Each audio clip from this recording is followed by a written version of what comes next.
HD Communications, LLC. Warning, you are about to listen to the greatest radio show ever. And due to contractual obligations and to shield our airwaves corporate licensees from any semblance of liability, responsibility, and gullibility, we must tell you the views represented on this show are not necessarily those of this station or its management. This radio show contains differing points of view on current political topics, and due to the nature of its contents, it should be heard by everyone. Thank you for listening. Now live from the heart of liberal Wisconsin, where the political party is just beginning, welcome to the Devil's Advocate Show. Best friends proving it's never personal, only politics. Please allow me to introduce myself. Now here are your hosts, Dom and Crute. Welcome to the Devil's Advocates Radio Show. Dominic, we got a whopper of a Wednesday for the people. Yesterday, we made history. We brought you history breaking live on the air, gave live commentary, and today, perhaps a bigger show still. Is that even possible, Michael? I think it is. I think we've accomplished the impossible. Dominic, let me set the stage for our fine audience. Coming up in the 3 o'clock hour, I'm here in the broadcast bunker in the Dane County area, undisclosed location. But I've got a couple of fine guests joining me here, Dom, including Phil Anderson, the Libertarian gubernatorial candidate. Easy for me to say. Phil Anderson is, I would say, up in the polling. The Marquette poll today's got Phil at, 6-7%, depending on which metric you use. I mean, he's almost becoming credible. He's going to be credible today, Crudy, when he joins you in the bunker and joins us on Resistance Radio. Well, it will be incredible. I know that for sure. Phil Anderson, about 3:30 today. Also, Marquette University Law School poll dropped. We got the pollster extraordinaire, Charles Franklin. He's our good buddy, and he has made it a custom to join us in the happy hour. Make it just a little bit happier going inside the Marquette University Law School polling numbers with us, the Devil's Advocates, Charles Franklin in the happy hour. In one more booking I am especially happy about, Dom. Joining me here in the broadcast bunker in an undisclosed location, Ed Wall. Ed Wall, the recent tell-all book author, the former Department of Corrections Secretary under Scott Walker, and the recent endorser of Tony Evers. He's coming in studio. He's coming to you in the bunker. Broadcast bunker. Can't disclose the location. Okay. All right. And but he and I will know. And I hope he goes out for a cold one with me afterwards as well. Fully expect that he will. What time is Mr. Wall joining us? 5:30. It's going to be a pack jam happy hour. And, Dom, I want to acknowledge the hard work of the cannabis activists here in the state of Wisconsin. They're doing the Lord's work. Last night, they got 5 of 6 counties, 5 including Langlade, Forest, Eau Claire, Marquette, and Kenosha County, legalize marijuana will be on the referendum ballot. Woohoo! Now, understand, that's advisory, doesn't change any laws or anything, but that will be on the fall ballot. I think that's good politics. We've got a number of counties around the state, and congratulations and good job to Brian Simonson and many, many others.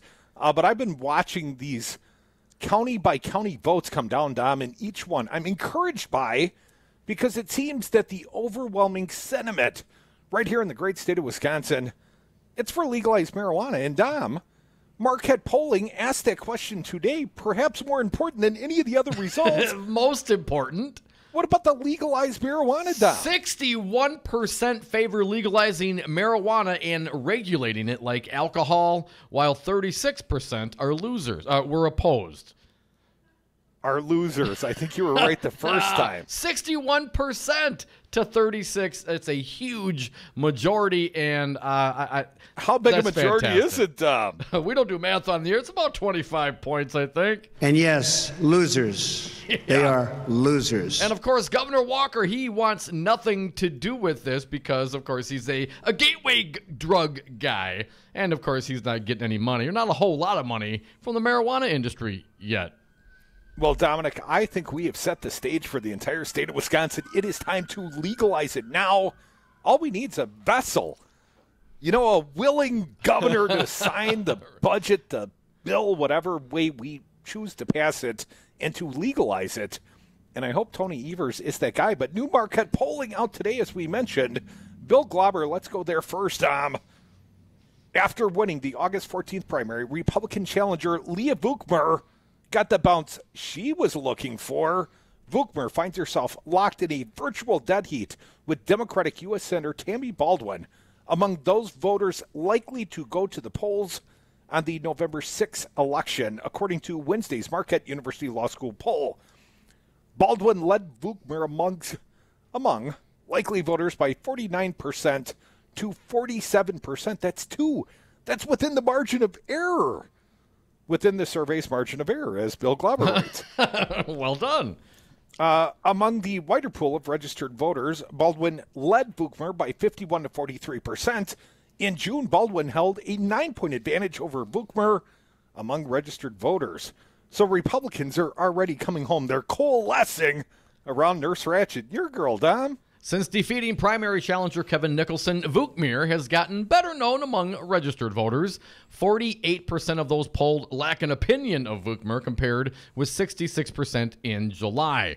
Vukmir was viewed favorably by 31% and unfavorably by 26%. She's still plus 5. Baldwin 43 to 40. The Vukmir campaign said the poll shows momentum is building for the Republican. I just don't think people know her well enough. I mean, if she's plus 5 on approval ratings, people just don't know the Nurse Ratched that I know. Vukmir campaign manager Jess Ward said despite Baldwin spending $5 million on TV ads, the incumbent is in the fight of her life because she clearly represents the far left of the Democratic Party, supporting socialized health care, the Iran nuclear deal, and refusing to fund a border wall. Baldwin's and campaign, don't forget she's on Team Terrorist. How could we ever forget? Baldwin's campaign also saw positives from the poll, and here's a quote. These close poll results reflect the over $11 million already spent by special interests against Tammy Baldwin, said Bill Neidhart, Baldwin's campaign spokesperson. But in the end, Wisconsinites know that Tammy Baldwin is standing up for them, and Leah Vukmir does the bidding of her special interests backer. Crudy, the ads on television these days, I mean, they are just, I'm getting bombarded here locally in the Milwaukee market, man. Every other ad seemingly is some sort of campaign ad issue or express for or against one side or the other. I mean, they're just rolling them up here in Milwaukee County. Well, I'm hearing lots of anti-porn ads by Scott Walker and those that would support him. Let me read on from the Bill Glauber piece. 45% approved of President Donald Trump's handling of his job. 45%? What? Apparently that was before yesterday's big events when Cohen pled guilty to 8 charges. And Manafort was found guilty on 8 of 18 charges. Sort of a big day around here. What was the number of the day yesterday? Do you remember? 8. 8. It was 8. It was 8. How could we possibly forget? Dominic, 87% of Republicans approve of Trump's performance. 87%. Come on. I don't get it.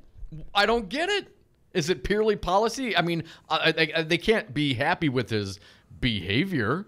Well, Dominic, it's perhaps that he keeps his promises. Let me go through a little more of the polling here. 26% said that Trump is changing the Republican Party for the better. For the better. While 44% said he's changing the party for the worse. Among Republicans, 55% said he's changing the party for the better, and just 11% said for the worse. Wow. Just 11% of Republicans don't like the direction their party is being led by Donald Trump, at least those amongst the polled Republicans. Well, he's in Wisconsin finally expressing how they all really feel. I mean, if you believe the polling from Marquette, from Charles Franklin, he is their representative. He represents them in all ways, shapes, and forms. Trump is the Republican Party. Dominic, where is it here? 55% said Trump is keeping his campaign promises, while 41% said he is not. I think he is doing his best to keep many of his radical crazy campaign promise. Did he even send an invoice to Mexico for the wall? I mean, I just want to know, did he even do the paperwork? I'm just asking. That's someone else's job. What's Jared doing? Isn't that one of his departments? Right. Accounts receivable. The poll asked a series of questions about politics affected personal relationships. Oh, Dom. 40% said they had political conversations more than once a week with family and friends. We do it every day here, Dom. And another 24% said they had such conversations once a week. So we're talking about 65%, about 2/3 of people are engaged in weekly political conversations. At work, I don't mind having those conversations at work. Right? Others might object. 46% don't talk with coworkers about politics. Just 14% said they talk politics more than once a week. And 13% said they talk politics at least once a week. 48% said that when they have political conversations, those they talk issues with are equally mixed between liberal and conservative. Now, I'd like to think our audience has got a few righties out there as well, Dom. We try to be palatable, entertaining to all. Well, do what we can. A third said they tried to persuade another person to vote or against a specific candidate. I know a few of those people. 18% said they have stopped talking to someone due to political disagreement. I might put my wife in that category soon. And 61% favor legalizing marijuana and regulating it like alcohol, while 36% were opposed. That's plus 25, according to Dom's math. But, Dom, what about the top of the ticket? What about Evers against Walker? Well, don't tell the people. No, we'll it's a that tease. one. You got to hold them over, come back. You're going to have to wait for the good stuff. So Tammy Baldwin up 2 currently on Leah Vukmar amongst likely voters. We see overwhelming support in the Badger State for legalized marijuana. That's very encouraging to me. We know it's on 5 more counties as referendum ballots in the fall. And I would say if we could only get a Democrat who supported a legalized marijuana platform, we'd be all set. We'll be all set. I'm confident. I remain hopeful. Well, I wonder if Phil Anderson's going to try to lobby me or persuade me at all. He joins me here shortly in the broadcast bunker in Dane County. He's all for legalized marijuana, as am I. Folks, we are the Devil's Advocates. You're listening to Real Resistance Radio. It's a whopper of a Wednesday. Hell, it's going to be a great day. You can always join us here, 844-967-2789. Your contributions welcome. And if you want to know how Tony Evers is doing against Scott Walker, you better stick around for like 5 more minutes.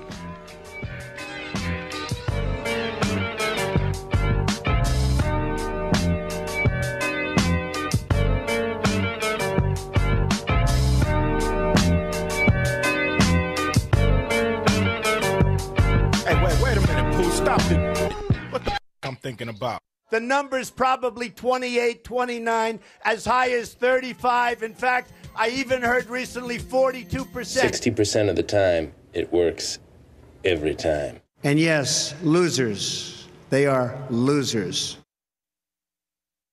Have you outgrown your house? Are you sick of apartment living? Not ready to buy but know you need to move? Hi folks, this is Tom Hartman for CCL Management in Middleton. You should consider moving up to one of the finer rental homes CCL Management represents. Unique houses and condos, always clean, most are pet friendly. Visit cclmanagement.com today to find your new home. CCL Management, Dane County's premier leasing and property management company. Call CCL Management at 833-0009. That's 833-0009 or visit cclmanagement.com today.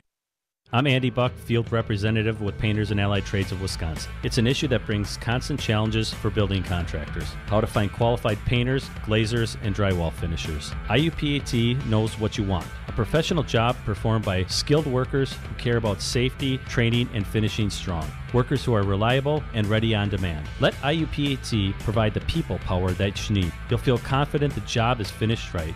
Connect at IUPATDC7.com and finish strong. Scott Walker thinks Wisconsin should once again hire him as governor. You wouldn't hire me to be a neurosurgeon. This is a person who has not worked in the private sector since 1993. You wouldn't hire me to run condos. You wouldn't hire me to run HP. And has made his political career. You probably wouldn't hire me to run the United States Senate. By using divisive tactics to the benefit of his corporate donors. First step is we're going to deal with collective bargaining for all public employee unions.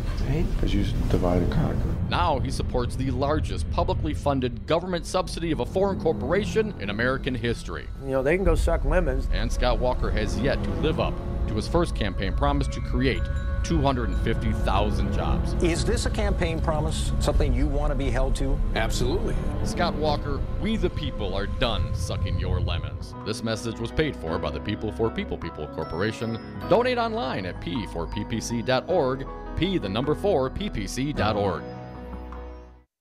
Have a drink at Regano's Roman Coin. This neighborhood corner tavern is as classic as the street it occupies. Family owned and operated since 1966, Regano's Roman Coin is located in a former Pabst Tide House on historic Brady Street, serving an array of craft beers with a focus on Wisconsin breweries. Also, weekly drink specials, trivia on Wednesdays, seasonal sporting events, parties hosted for all occasions, and pet friendly. Open 11 a.m. Tuesday through Friday, 10 a.m. Saturday and Sunday. Closed on Monday. Regano's Roman Coin, Milwaukee's pet friendly, cash only order and classic corner tavern. Take a look under your bed. Find stuff under there? What about jobs? No? Now try your basement. There's a pair of overalls that overall you're not so into anymore. A perfectly good laptop that hasn't sat in your lap in months. And even more stuff, but still no jobs? Well, you really have both. See, stuff is defined as household articles considered as a group. Sometimes this stuff is no longer needed. Wait, no longer needed? That can't be right. Because remember those jobs you were looking for? Those are really needed, and they're the stuff inside your stuff. Even inside that winter coat that moved with you to Phoenix. Our job is to unlock those jobs, and it starts when you donate your stuff to your local Goodwill. Here's how we do it. When you donate to Goodwill, we sell your stuff to provide job training for people right here in your community. So just by teaming up with Goodwill, you help create jobs. And isn't that worth parting with the leftover keytar from your 80s cover band? Goodwill. Donate stuff, create jobs. Find your nearest donation center at goodwill.org. A message from Goodwill and the Ad Council. The Resistance is live 7 days a week here on Real Resistance Radio. Tune in Saturdays for Busted Pencils, fully leaded education talk with Dr. Tim Slecker, 11 a.m. to noon. Then it's the voice of the voiceless, champion of the working class, Earl Ingram's Saturday show is live from 12 to 3 p.m. From 3 to 4, it's State Rep Joe Costa Zamaripa hosting The Joe Costa Show, followed by The Dawn of the Resistance with Maggie Dawn, 4 to 6. Mandatory listening, always streaming at realresistanceradio.com. The Devil's Advocates, so relevant they have 1 foot in tomorrow. And welcome back to the Devil's Advocates radio show on Real Resistance Radio, streaming live on the YouTube and Facebook pages, on Twitter at Devil Radio, on the party line, talk or text toll free, 844-967-2789. Dominic, I have teased the big poll, the one everyone really cares about. What about Scott Walker and Tony Evers? Dominic, relieve the pressure for the people. How does the polling look? Now, Bill Glauber reports that with less than 3 months to go before the November 6th election, Republican Governor Scott Walker and Democrat Tony Evers are in a dead heat. The two are tied at 46 each among likely voters surveyed. However, Crudy, among registered voters, Walker leads Evers 46 to 44. And also got to say, as you mentioned, Phil Anderson, among those likely voters, comes in at 46. I'm sorry, at 6. So Evers 46. At 46, that'd be a hell of a turnabout for the Libertarian. No doubt. Evers 46, Walker 46, and Phil Anderson, the Libertarian, at 6. So that means what? About 2% undecided at this point? Yes, sir. That's the math. Also, awareness, Crudy, you mentioned it. According to Marquette University Law School polling, awareness of Evers and Vukmir has increased among registered voters since the last Marquette Law School poll in July. Now it's just dismal, the awareness. Right. 46% lack an opinion of Evers, down from 60% in July. As we mentioned before, Vukmir, 48% lack an opinion now compared to 66% in July. What's Tony Evers' plan? I mean, he hasn't come around us yet, right? Is he going to the mass media? Is there another friendly liberal talk radio outlet I was unaware of that Tony's been spending his afternoons, Tom? Come on, here 46. I mean, it's down. It's better, but certainly he has to increase his awareness, even given the fact that he's a statewide elected official already. Dude, Do you know who I am? Kind of a big deal. People know me. There's like 80 days to the election. When are you going to get around to introducing yourself? You going to call them all out of the white pages, Tony? I mean, really, what is the plan here? Here's what Tony Evers' campaign tweeted out about 2 hours ago.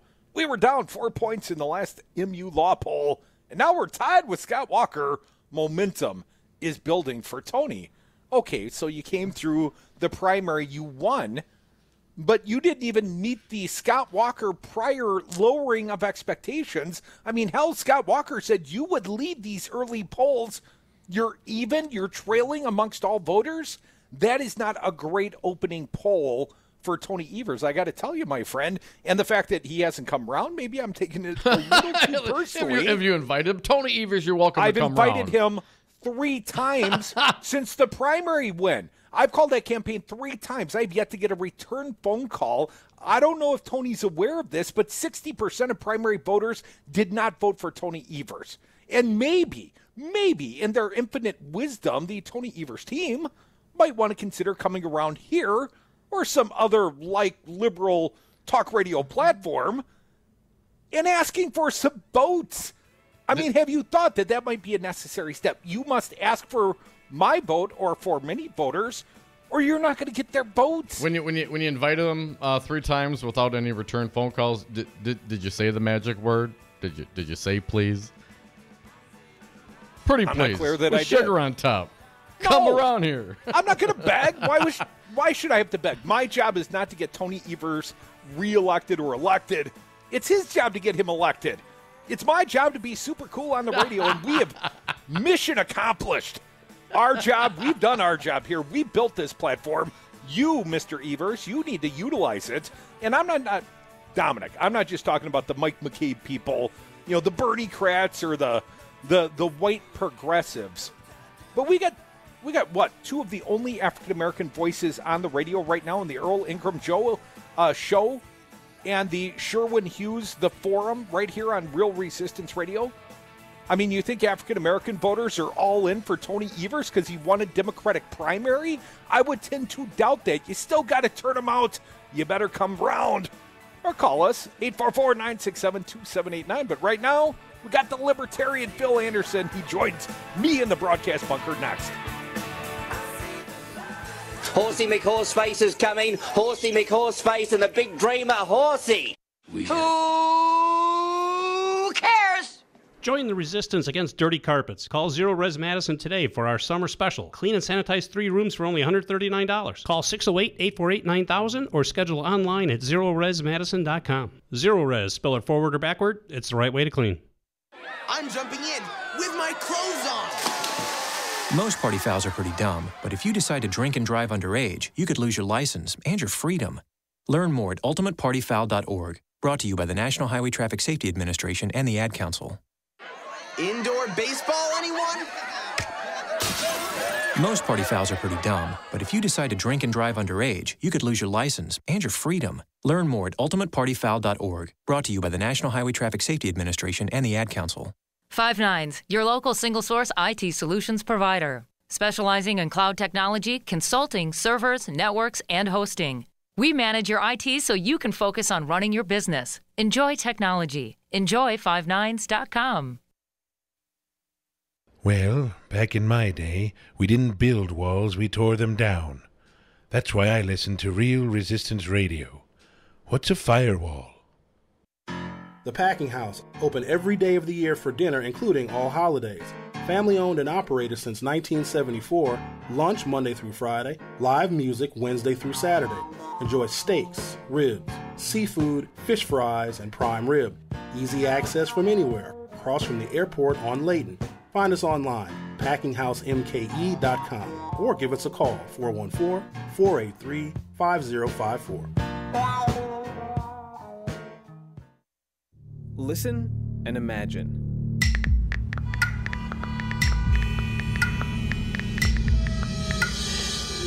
It takes 5 seconds to send a text, and for those 5 seconds, you're driving blind. Life is worth more than a text. Stay alive. Don't text and drive. Visit StopTextStopWrecks.org, a message brought to you by the National Highway Traffic Safety Administration, Project Yellow Light, Noise, and the Ad Council. Melissa from Michigan. I work an extra part-time job serving lunch at my child's school, but I still can't afford to put food on our table. Daniel from California. Choosing whether to pay the rent or pay to fix the car to get to work doesn't leave us with much at all. Now we can't even pay for meals. Hunger is a story we can end. End it at feedingamerica.org. Brought to you by Feeding America and the Ad Council. The Forum, hosted by Sherwin Hughes, exclusively on Real Resistance Radio. Call in live at 844-967-2789 and give your thoughts, feelings, and opinions on local and national topics. Monday through Friday from 8 a.m. until 11 a.m. It will not be what you expect to hear, but we will definitely give you what you need to know. That's The Forum, hosted by Sherwin Hughes on Real Resistance Radio. Always streaming live on realresistanceradio.com. For Real Resistance Radio, I'm Stu Daniels with your headlines. Mexican Fiesta is this weekend at the Summerfest grounds in Milwaukee. The festival starts at noon on Friday and goes through Sunday. And the grand opening of the Bucks' new arena is this Sunday beginning at 11 a.m. and everyone is invited. There'll be a block party on the Entertainment Plaza with speeches scheduled to start at noon and free tours throughout the afternoon. Sports fans will have several new ways to enjoy a Bucks game, including a phone app that will have a beer delivered to your seat, hot dogs served on toasted buns and never wrapped in foil, and super fast Wi-Fi service. Outside today, going to be sunny with highs in the mid-70s, clear skies tonight, lows in the upper 50s, sunshine tomorrow, highs around 80. Then for Friday, rain likely with highs around 70. You're listening to Real Resistance Radio. The Devil's Advocates, because freedom. Welcome back to the Devil's Advocates Radio Show. It's a whopper of a Wednesday show, and Dom, I've been joined by a fine guest. We welcome back Phil Anderson, the Libertarian gubernatorial candidate. Phil, welcome back to the Devil's Advocates Radio Show. Thanks for having me, guys. I'm thrilled to be here. Right I'm just going to move that microphone a little closer to you there, Phil. Sir, a big poll day, and you did not so badly in the newest polling. Phil, how is your candidacy doing in the newest Marquette University Law School poll? Well, not bad. Not as well as we hoped or expected, but not bad. We really thought we were going to be in the low double digits based on just our analysis of it. But to start off at 7% among registered, 6% among likely is a pretty good start, considering how late it is in the campaign and how much press. Obviously, Walker gets a ton of press, and Tony Evers has gotten so far through the primary campaign as well. So we've been always fighting a little bit of an uphill battle, but we're happy with that. That's a good starting point. We expect to go up from there. Now, Phil, those not familiar with your current candidacy, this is not your first candidacy. You've run for what elective offices prior? In 2016, I ran for U.S. Senate against Feingold and Ron Johnson, got about 3% of the vote, which is 88,000 votes or so, and then ran for State Assembly in 2014 against Rob Call. Got a little less than 19% of the vote in District 47, which is Monona, McFarland, Town of Madison, and Fitchburg. Gotcha. And now you're running for the big seat, the big enchilada, the gubernator. That is the gubernator. That's what ought to be my official title if I want to be the gubernator. I will call you the gubernator if you're successful in your candidacy, awesome. Phil. That'll be awesome. Let me ask you, you're a little disadvantaged as a third-party candidate. Of course, the Dems and the Republicans, well, they get the big debate. They get the WBA, and the qualifying criterion is 10% in the polls. You're not quite there yet. Right. And more importantly, at least a higher hurdle for you perhaps to cross, sir, $250,000 raised, or you're shut out. Phil, what are you going to do about it if the Wisconsin broadcasters won't include you in their little debate? Well, we've already filed a complaint with the Wisconsin Ethics Commission. They've received it, not exactly sure how they're processing that, but they do have a board meeting next week, I think, so hopefully they'll listen to it at that point. Clearly, the Wisconsin Broadcasters Association has a conflict of interest in this situation, mainly because their constituents are television and radio. But it's there. Horn, it's man. there. You just look at their budgets, look at how they're raising money. That's really what the story is. And so, in essence, what the broadcasters are doing, and they hide it a little bit. It's actually their foundation, which is a nonprofit that sponsors the debates. But I mean, it's the same group of people. And clearly there's a conflict of interest because they're assisting their biggest customers to the detriment of those of us who would seek to have access. And supposedly their criteria would weed out people that aren't relevant. But certainly, and maybe you'll ask him this because I know you're having him on later today, Charles Franklin decided that my campaign should be on the top line, which is different than it was 2 years ago. We were offered right off the bat Anderson, Evers, Walker, probably not in that order, Walker, Evers, Anderson, however, whatever order it is.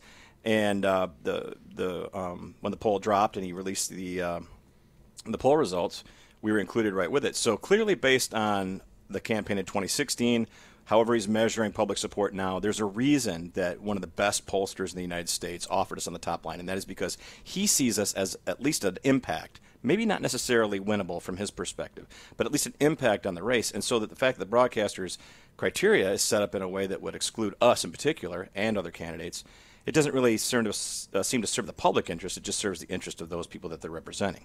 Now, I'm part of the WBA as a station owner, and I would point out I don't like, the fact that they, effectively threw out the primary gubernatorial debate on the Democratic side and threw out the baby with the bathwater with the Republican senatorial candidates as well. And Phil, my understanding, they've only announced one debate of 1 hour duration.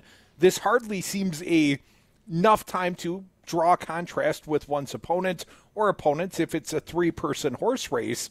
But Phil, at 6% or 7%, you're right. You may not win, sir, but you certainly have enough support to affect the outcome for the good or the bad, depending on your perspective. Right, exactly. And they don't see it that way. As I said, they're sort of protecting who their interests are.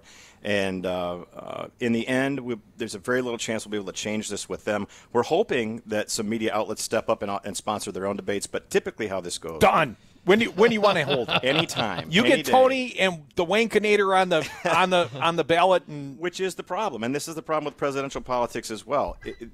The candidates and the major parties, Republicans and Democrats, don't want third-party candidates involved in debates. We ask too many hard questions. They would rather frame it up as either vote for me or keep this other person out of office. That's the politics of hate and envy that they play. Well, and maybe it's because Donald Trump has become the president based on the candidacy of Jill Stein and Gary Johnson. I don't know if that's accurate or not, Mike, but nonetheless, they don't want third-party candidates in debates. So, of course, if there is a debate, if you offer a debate, which you just did on the record, offered to host a debate between myself, at least. You can't prove it's on the record just because I said it. I'm like the president. I got shifting. Well, at least it's in the public domain. I would absolutely offer a debate. But what will happen is Walker will say no, Evers will say no. Even if one of them said yes, the other one would say no because neither one of them want to be in that position. They get asked too many hard questions. Folks, you're listening to the Devil's Advocates radio show on Real Resistance Radio. That is our friend Phil Anderson. He's the Libertarian gubernatorial candidate for governor here in the state of Wisconsin. Phil, the hard questions. Let's get to some differences between perhaps your philosophy and the Republicans and the Democrats. Let's talk about health care. Where do you stand? Do you think this should be entirely a private issue, or do you think we should have some sort of Medicare for all? What's Phil Anderson's take? Well, the government's entirely too involved in health care and basically at the behest of the insurance companies. We just had a debate, a private debate last night about whether or not the Democrats would actually pass a single-payer health care at the federal level. And the consensus was that no, they won't, because they're getting money from the insurance lobby, and if there's a single-payer system, that would cut them out. We see the government is almost always, and this is just based on evidence, not necessarily philosophy, is almost always doing a bad job of managing or controlling anything. What evidence do you offer in that regard? That the government's bad at things? Yeah, you said predicated on evidence. What evidence can you demonstrate that the government is bad at running stuff? Oh man. Give me two examples. Okay, Obamacare. You're supposed to be able to keep your own doctor. False. Premiums were supposed to go down. False. Both those things patently false. Probably, then I'm sure they knew that ahead of time, but that's how it was sold.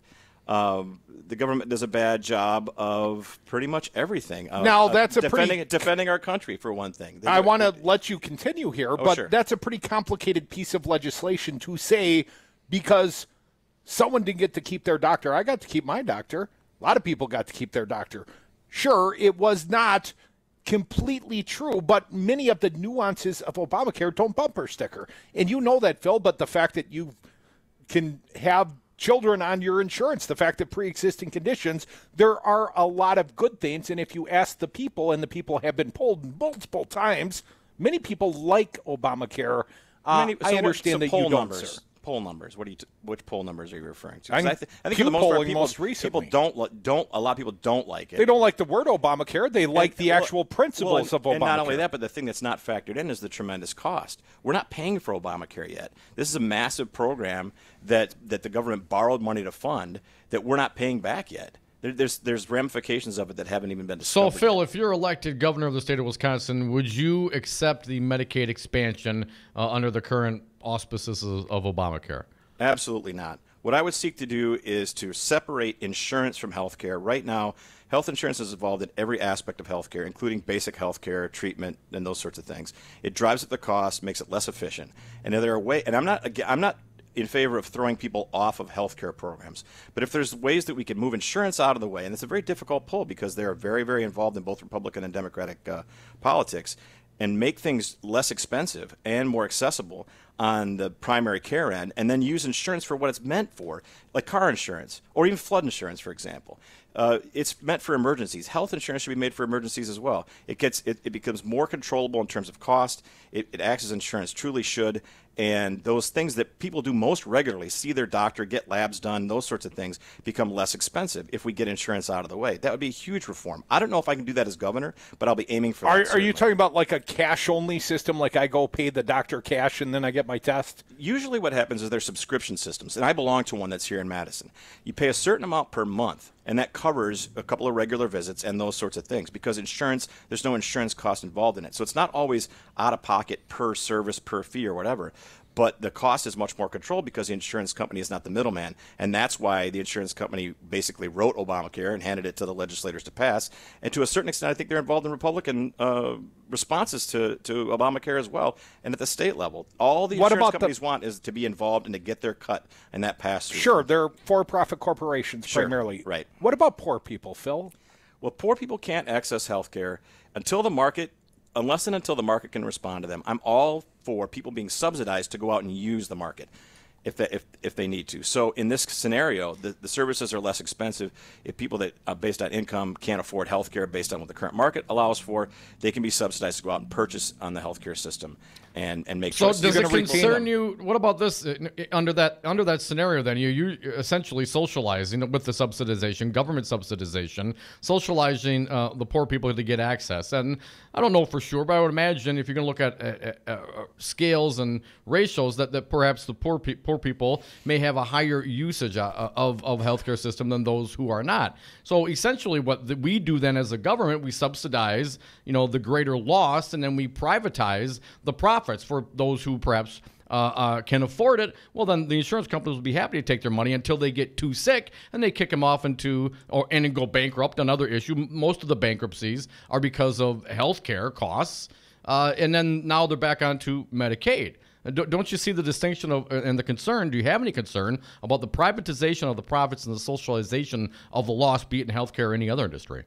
I'm not concerned with the privatization of all of the profits. Right now, the concern I have is the privatization of the insurance part of the profits, which is driving the corruption on both sides of the aisle in Washington and to a certain extent in Madison. And if we can take the insurance lobby and create a system where they're not involved in the most common part of healthcare and let those costs come down and make them more accessible, and as I've mentioned, allow individuals to make more choices and to decide how they're going to spend their healthcare subsidy as opposed to being, having less choice, then I think that's better for everybody. It creates a system where when people are making choices, that they'll have the freedom and the dignity to do so. Well, I can get you from here to there. It's called single payer. But let's move on. How about, as I mentioned, but let me ask you this, Mike. Yes. Do you agree with my assessment that the Democrats will never pass single payer health care as long as the insurance lobby is funneling money? No, I don't. I don't agree with you, but it's going to take a courageous sort. I've got a lot of my hopes vested in Elizabeth Warren, but that's a federal issue, and you're running for a state office. Righto. Let's talk about something we agree on, Phil. Yeah, you're all down for legalization. I am the most regulation. But what about the taxation of marijuana, Phil? You know how I feel about that. Marijuana should be it's produce. It should be a controlled substance to a certain extent, but shouldn't be taxed or regulated in any special way other than the way alcohol is, if that much. It should be, you can grow it in your backyard, sell it on your front porch. It should be as accessible as anything else is. People have the freedom and the right to do that. They have the right to self-medicate with it. We don't want to create taxation and special regulations because that's a way that government controls But what about it. As alcohol? an example, But you wouldn't want to buy alcohol off of someone's front porch from a bathtub gin, would you, Phil? I mean, don't you want to know what you're getting? I mean, do you think the government has a role in defining the regulating how it's packaged, what's used, and what kind of information should be passed on to the consumers? Any salvia-made beer. They're not exactly equivalent in that regard, but let's go down to the square in Madison on Saturday and see how much the government has inspected all that produce Right. that people are whatever. Well, that's what you get with the black market, of course, because you have, and good luck getting any redress if you get a bag of oregano. You're not going to get it. That's the whole point. That's why you bring it out. Let me ask you another one, Phil. WEDC Foxconn. A $4.5 billion subsidy to a foreign corporation, the largest in human history. Phil Anderson, the Libertarian gubernatorial candidate. What do you think? It's a mess. It's an absolute mess, and it's a travesty for a couple of reasons. First of all, the government shouldn't be involved in making those kind of deals in the first place. Economists will tell you that the Walker administration points out how many jobs will be created by the state investing taxpayer money, taking money from taxpayers, either up front in terms of the $1.3 billion construction credit part of it, or afterwards as the jobs get ramped up or whatever. It's all money that's coming out of taxpayers' pockets. And supposedly he's painting it as if this is a way to create all these jobs that will radiate across the state. But if you leave that money in the pockets of taxpayers and small business owners, they create the same effect. It's just not as sexy or as available for some politician to champion it. All of that gets multiplied across the whole state, all 72 counties, not just one corner of the state. And not only that, but people vote with their dollars, and they decide which companies they want. And maybe the individual citizens and taxpayers of Wisconsin wouldn't choose to spend their money with a company that gets exceptions to environmental rules and judicial rules and has suicide nets around its facilities in Asia. They probably wouldn't choose that, but they don't get that choice now, do they? That sucks, and it's wrong, and that's just one of the reasons it's wrong. Sounds like we're going into a break. We are. Phil Anderson, Libertarian gubernatorial candidate. If you stick around, Phil, we'll keep you, and we'll give you a bump, maybe 3-4%. We'll get you right out on the debate stage. Fantastic. Come back. You are listening to the Devil's Advocates on Real Resistance Radio. More with Phil Anderson, more with us, and your phone call. Welcome here, 844-967-2789. No, I don't have a gun.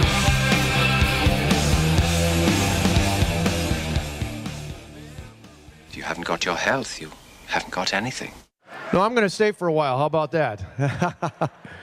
Freedom. So, Jesse, why should someone buying a home pay for an agent when they can go online or call the number on a for sale sign? Great questions. First of all, never call the number on a sign to see a home. That's the seller's agent, and they don't represent your interests. If they show you a home outside of an open house, you forfeit your ability to have someone negotiate in your corner at no cost to you. Well, with interest rates still at historic lows, how can buyers still get a great deal and protect their rights? Step 1, find a buyer's agent that you trust. Your agent will best find the home that fits your needs, anticipate problems, and negotiate on your behalf from offer through closing day. And most home listing contracts stipulate that the seller's agent pays for the buyer's commission. Solidarity Realty. They're real, they're solid, they're honest. Whether buying or selling in Madison or Dane County, call Solidarity Realty, 608-284-9311, or find them at solidarityrealty.com. You're not wired to have a response to this sound. But when we introduce a new stimulus, Save the Food, we're helping to stop food waste. Save the Food. For tips and recipes, visit savethefood.com. Brought to you by NRDC and the Ad Council. 180 over 111, and I had a stroke. I couldn't speak or walk. This is high blood pressure. Get back on your plan. Go to loweryourhbp.org. Brought to you by the American Stroke Association, American Medical Association, and the Ad Council. We got Mark Pocan, live via phone. Mark, does Paul Ryan hate poor people? Oh, he hates poor people and middle-class people. I mean, I think when he was probably 5 years old playing with Play-Doh, trying to, adjust the taxes on Play-Doh. So to be fair, I think he's doing what he always said he was going to do. It's just no one actually believed he was either that cruel, evil, or dumb to do it. The Devil's Advocates, weekday afternoons on 1510 AM, Wisconsin's Resistance Radio. Do you love public education? Do you want to support your schools? Then you should support the people who make them work. You should support teachers and their unions. Teachers' working conditions are students' learning conditions, and when the school bell rings, it is crucial that teachers do not check their rights at the door. The ability to organize and advocate around issues that improve the quality of a teacher's workplace will increase opportunities for students and make schools safer for everyone. Stand with teachers, stand with WEAC Region 7. You concerned about speaking up at work? Do you feel like you have no say in your day-to-day work routine? Join Teamsters Local 344. Call 414-258-4545. Get a seat at the table. Join your brothers and sisters in negotiating for better wages, hours, and working conditions, and be part of the most powerful union in North America. Teamsters Local 344 covers sales and service throughout Southeast Wisconsin and package and airlines statewide. Contact Teamsters Local 344 at 414-258-4545 or at local344.org. I would like to thank you, President Trump. I also want to express my thanks to Governor Walker. Foxconn CEO Terry Goh is thankful to the Republicans who delivered his $4.5 billion in corporate welfare. Thank you to Foxconn. Scott Walker thanks the foreign corporation who received the largest corporate welfare subsidy in history. Thank you, Mr. President. What about thanking the hardworking Wisconsin taxpayers you saddled with a generation of debt for a project that may never be paid back? People should be rushing to me and patting my back and say, hey, thank you, Mr. Foxconn. Call Governor Scott Walker at 608-266-1212 and tell him no thank you to corporate welfare, no thank you to environmental rollbacks, no thank you to a project that may never be paid back, no thank you to Foxconn. This message was paid for by the People for People Corporation. Donate online at p4ppc.org, p4ppc.org. I don't know if you know the Devil's Advocates, but they are kind of a big deal. Thank you for listening to the Devil's Advocates radio show. If you missed any of this fine program, please go to the website domandcroot.com. You can download, listen to interviews and podcasts. I never realized libertarians like Chuck D. Oh, hell yeah. Come and the on. funky drummer, of course, from Madison. He's mentioned in that song. Get down with the funky drummer. That's his drum beat. No kidding. Yeah. I did not know that. Yes, yes, indeed. I met Flavor Flav at the Summerfest about 2 summers ago. Sweet. Got to help him through the crowd. Sort of a skinny sort. Yeah, unlike you or I, Phil. Not too steady on his feet anymore, I think, too, right? I've got Phil Anderson in the broadcast bunker. He is the Libertarian gubernatorial candidate, doing okay in the polls, 6 or 7%, depending on the metric. And, Phil, we've talked about a few of the things. You are not for a Medicaid expansion. Correct. Indefensible, sir, but I'll move on. You're for legalization of marijuana, but do not believe in the tax portion.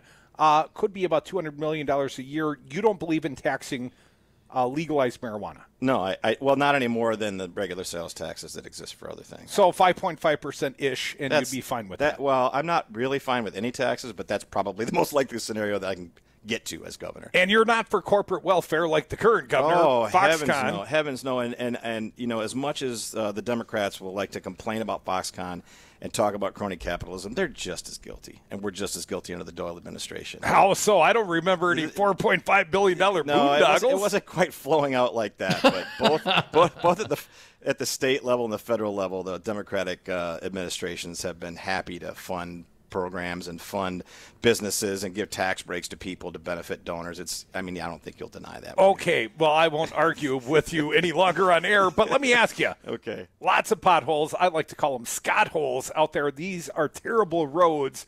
Hell, half of them are washed out in Dane County right now, Phil. Right. I see Domino's Pizza sending the city of Milwaukee $5,000 to help fill the Scott holes.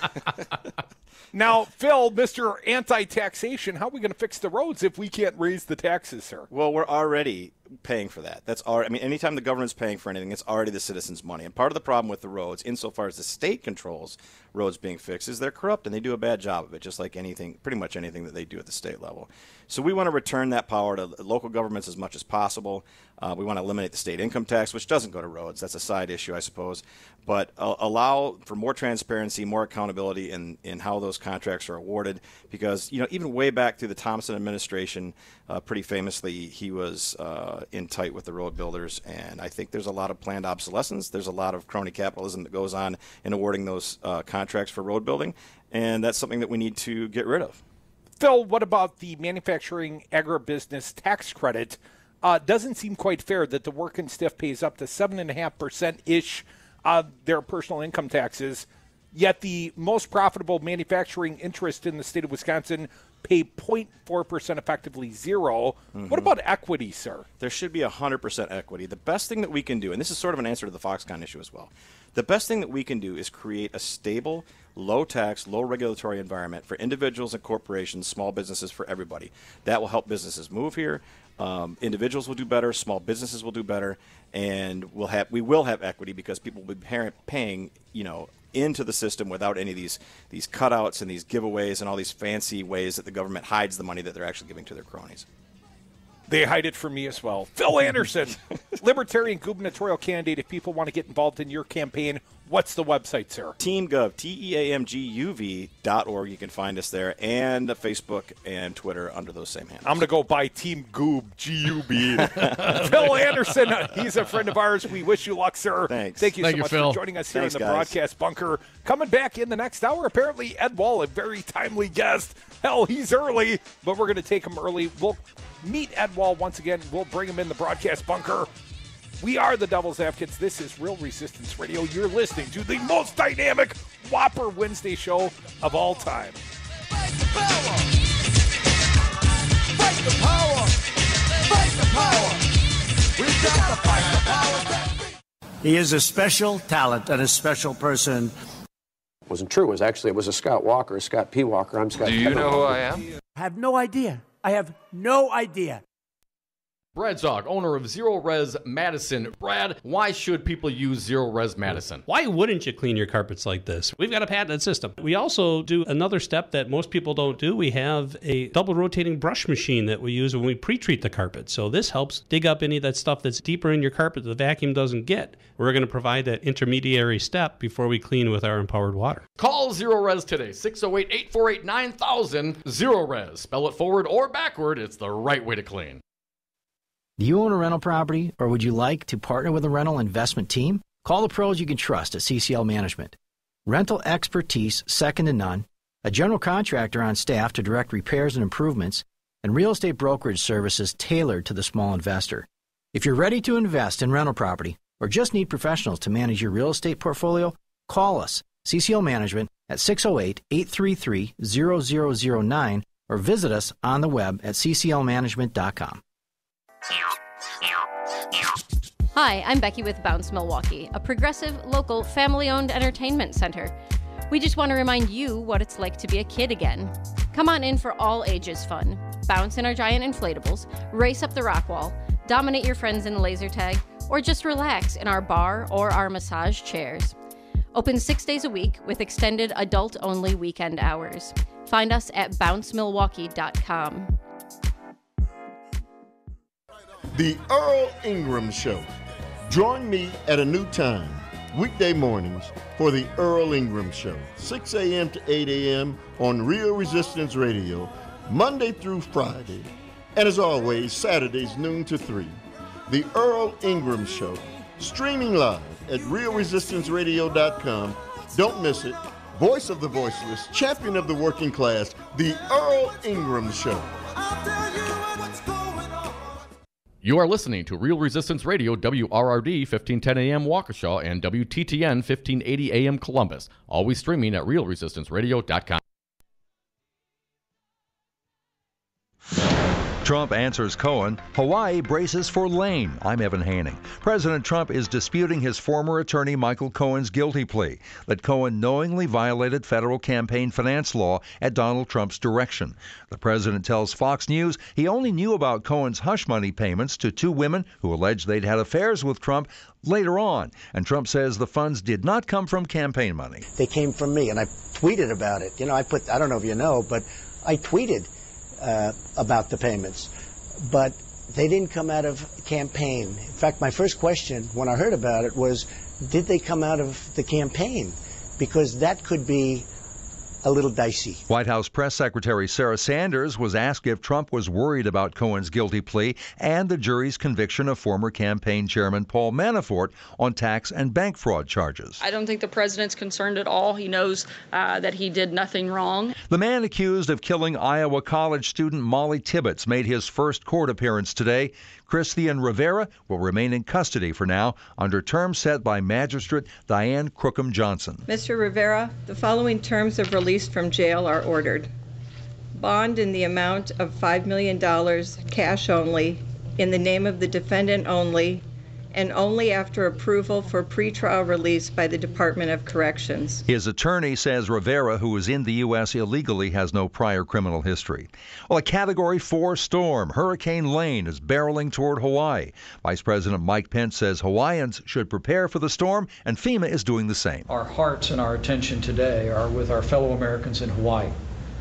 FEMA has stood up and is coordinating preparation for Hurricane Lane, which will make landfall in the next several days. The Dow fell 89 points today, closing at 25,734. The S&P lost 1.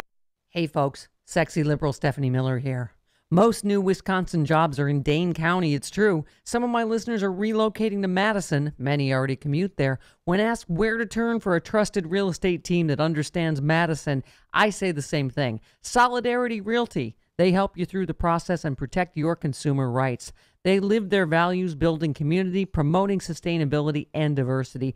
Find them today at solidarityrealty.com and tell them Stephanie Miller sent you.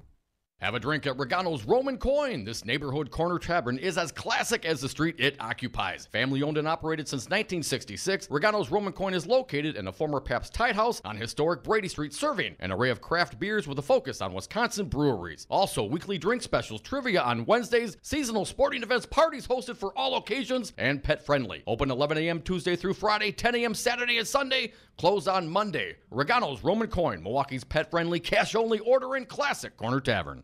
To 246-810. A second Major League Baseball player says he was sidelined this year because of an injury involving his suitcase. Blue Jays starter Aaron Sanchez has admitted that the bruised right index finger that has kept him on the disabled list for the last 2 months happened because it got caught in his suitcase. Back on June 21st, just a few hours before he took the mound against the Angels in Los Angeles, he said his finger got stuck in his suitcase and then it started to fall. Sanchez, the American League ERA champion last year, said he tried to pitch through the injury because he had about 180 friends and family in the stands. Sanchez is the second Major League star to suffer a suitcase-related injury. All-star catcher Salvador Perez sprained his knee and missed a month earlier this season while carrying a suitcase up the stairs in his home. I'm John Stolnis. A bill limiting kids from ordering sugary drinks is heading to California Governor Jerry Brown's desk. The bill is supported by the American Cancer Society, among others, and aims to fight childhood obesity. Join the resistance against dirty carpets. Call Zero Res Madison today for our summer special. Clean and sanitize 3 rooms for only $139. Call 608-848-9000 or schedule online at ZeroResMadison.com. Zero Res, spell it forward or backward, it's the right way to clean. Donna from Louisiana. The storm just hit, and we went from donating to the food bank to needing it. Hunger is a story we can end. End it at feedingamerica.org. Brought to you by Feeding America and the Ad Council. It's a lot easier to measure how many times students use a semicolon correctly in an essay. Educated educators talking education. Than it is to measure how many wonderful ideas are in that essay. Busted Pencils. There is no teacher shortage. With Dr. Tim Slecker. There is a teacher exodus. Featuring Matt Damon's mom. You want to know what my mom would say? We've had an intrusion into education. Busted Pencils Radio. Saturdays at 11 on Resistance Radio. For Real Resistance Radio, I'm Stu Daniels with your headlines. After the U.S. Supreme Court ruled that states could collect sales tax from online retailers, Milwaukee County officials yesterday said the county could get $1.7 million for the 2019 budget from online sales tax. And both of Wisconsin's power companies say they are moving away from coal despite Donald Trump's EPA plan. The Trump plan replaces President Obama's Clean Power Plan, which aimed to prevent catastrophic climate change. Trump's new plan was unveiled yesterday and would allow states like Wisconsin to ease regulations on energy plants that emit greenhouse gases and other pollutants such as smog, soot, and mercury. Outside today, sunshine, temperatures in the mid-70s. Tonight, clear skies, lows in the upper 50s. Tomorrow, sunshine, highs around 80. You're listening to Real Resistance Radio. The following program is a presentation of DC Communications, LLC. Warning, you are about to listen to the greatest radio show ever. And due to contractual obligations and to shield our airwaves corporate licensees from any semblance of liability, responsibility, and gullibility, we must tell you the views represented on this show are not necessarily those of this station or its management. This radio show contains differing points of view on current political topics, and due to the nature of its contents, it should be heard by everyone. Thank you for listening. 3, 2, 1. Now live from the heart of liberal Wisconsin, where the political party is just beginning, welcome to the Devil's Advocate Show.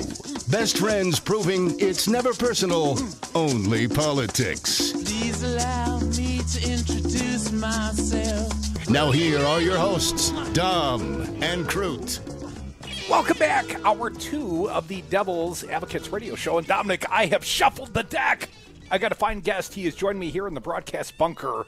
I have Ed Wall, the former Secretary, Department of Corrections under Scott Walker, and more importantly for our topical conversation, the author of a new book, Unethical, Life in Scott Walker's Cabinet and the Dirty Side of Politics.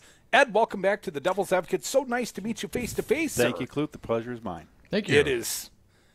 Hi, Dom. Hey, man. Pleasure to see you. Life in Scott Walker's Cabinet. Now, was that the one he bumped his head on and went bald? Yeah. Yeah. I think it's also called male pattern baldness is what. Ed, I gotta ask you.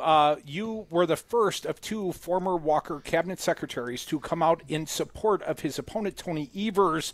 Let's start there today. Obviously, new polling out. It's going to be a close race. You have chosen to support Tony Evers. We know from the book you don't like Scott Walker so much, but why support Tony? I had met Tony before different things that we did with the state. He was, running the education department. I always found him to be a very nice, genuine guy. He was easy to talk to. He listened to you, and he was engaged. But I think what struck me about him after getting to know him was that he wasn't a career politician. This was a guy who was a career educator, educated kids, dealt with real-life problems in school districts, and took on those problems, whereas what I soon realized with Walker was he was just a career politician, and whatever it took to get elected, and that was all he was really concerned with.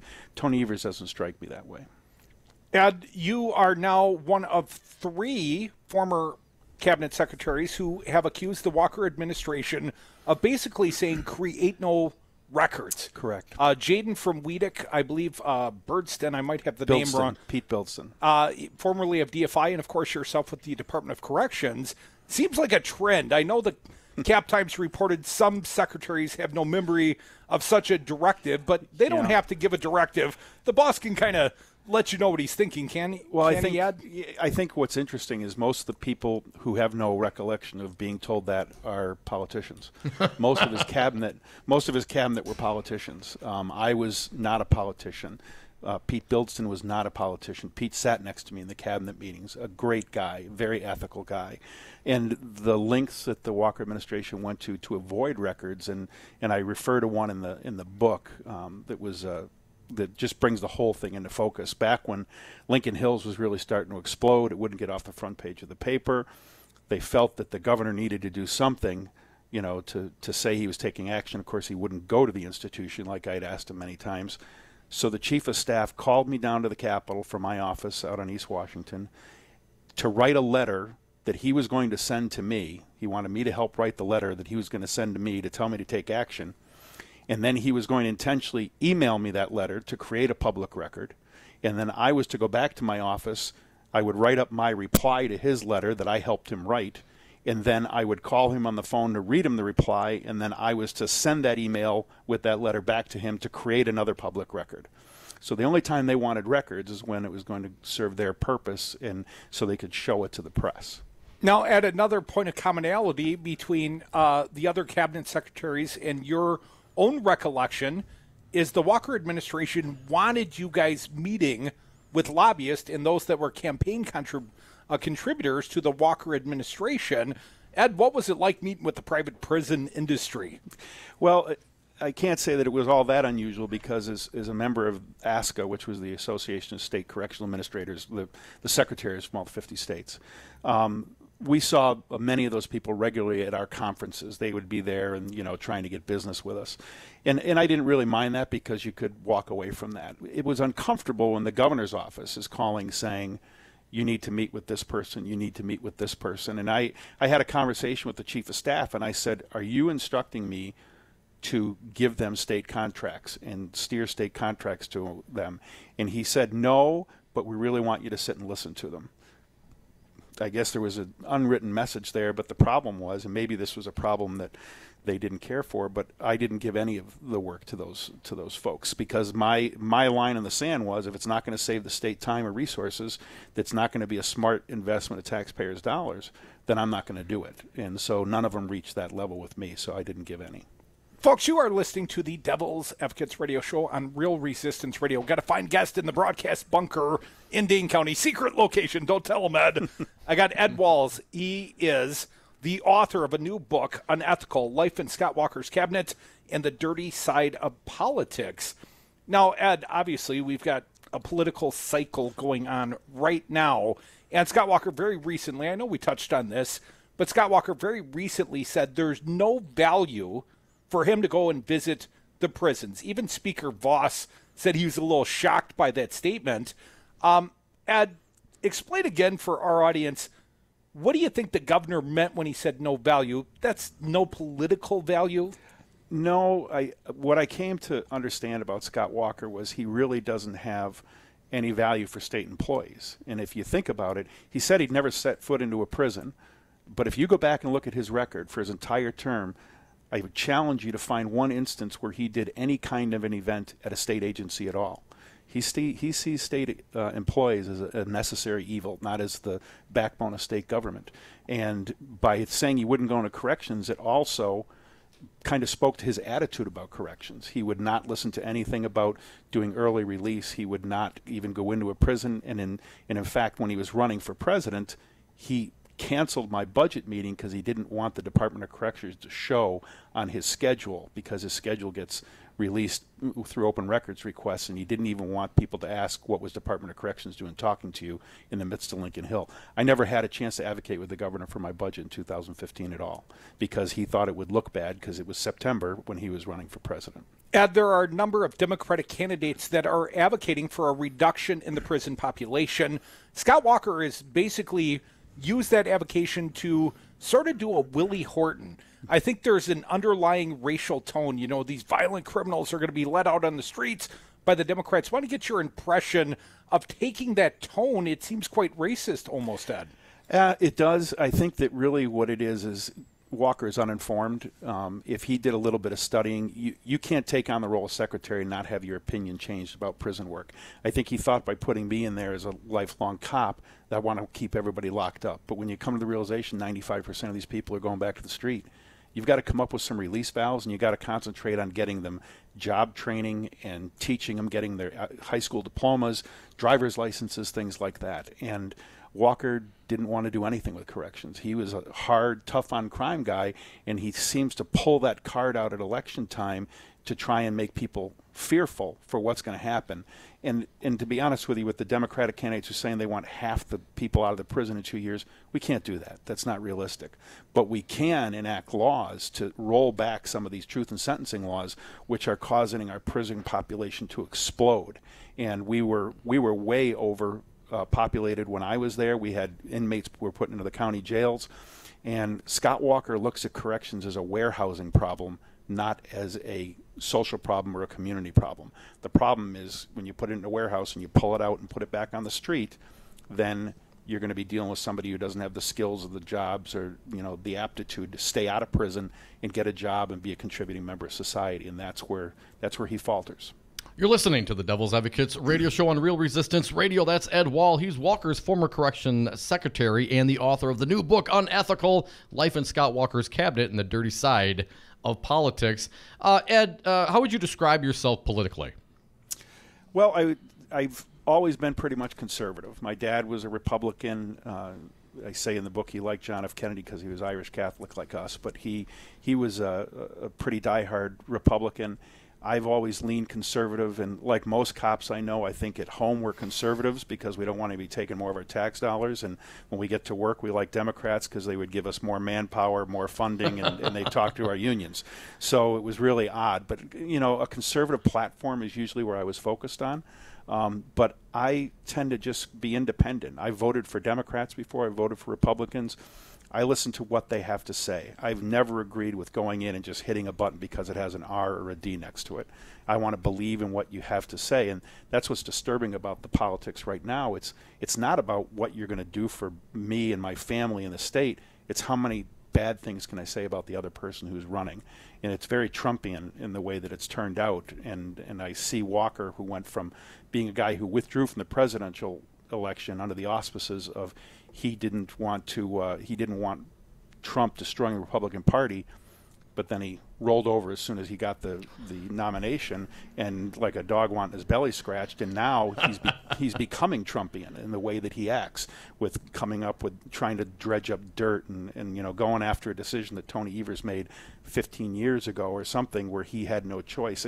It's distasteful. I don't care for it myself, but to answer your question, I'm pretty much a conservative.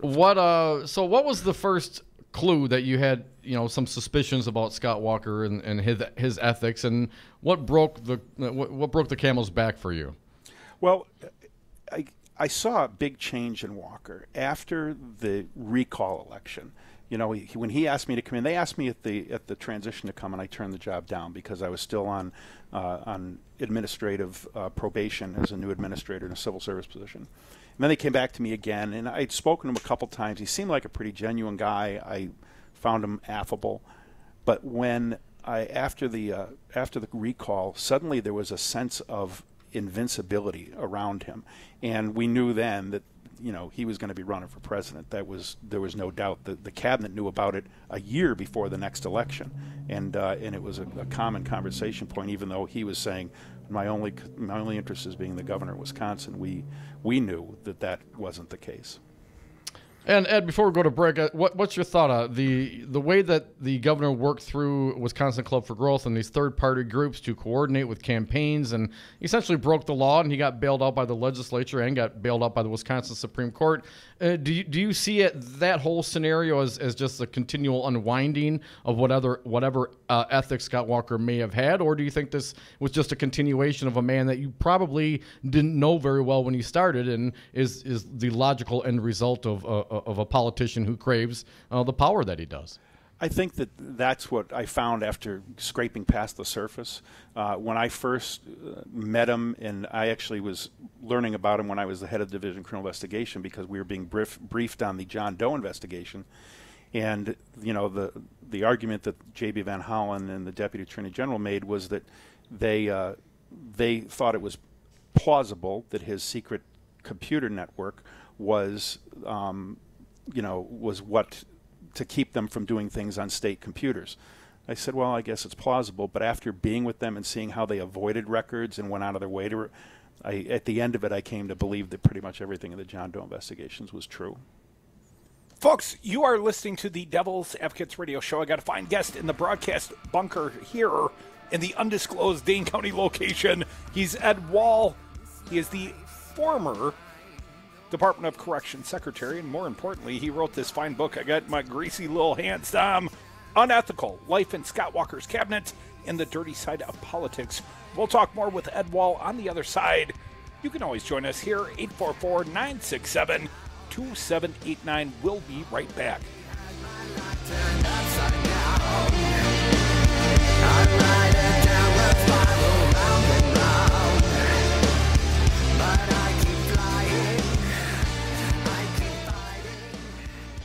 I believe that I'm being called to lead by helping to clear the field in this race so that a positive conservative message can rise to the top of the field. My good friend, Governor Scott Walker. Scott Walker. Everything you always wanted in a governor and less. So, Jesse, why should someone buying a home pay for an agent when they can go online or call the number on a for sale sign? Great questions. First of all, never call the number on a sign to see a home.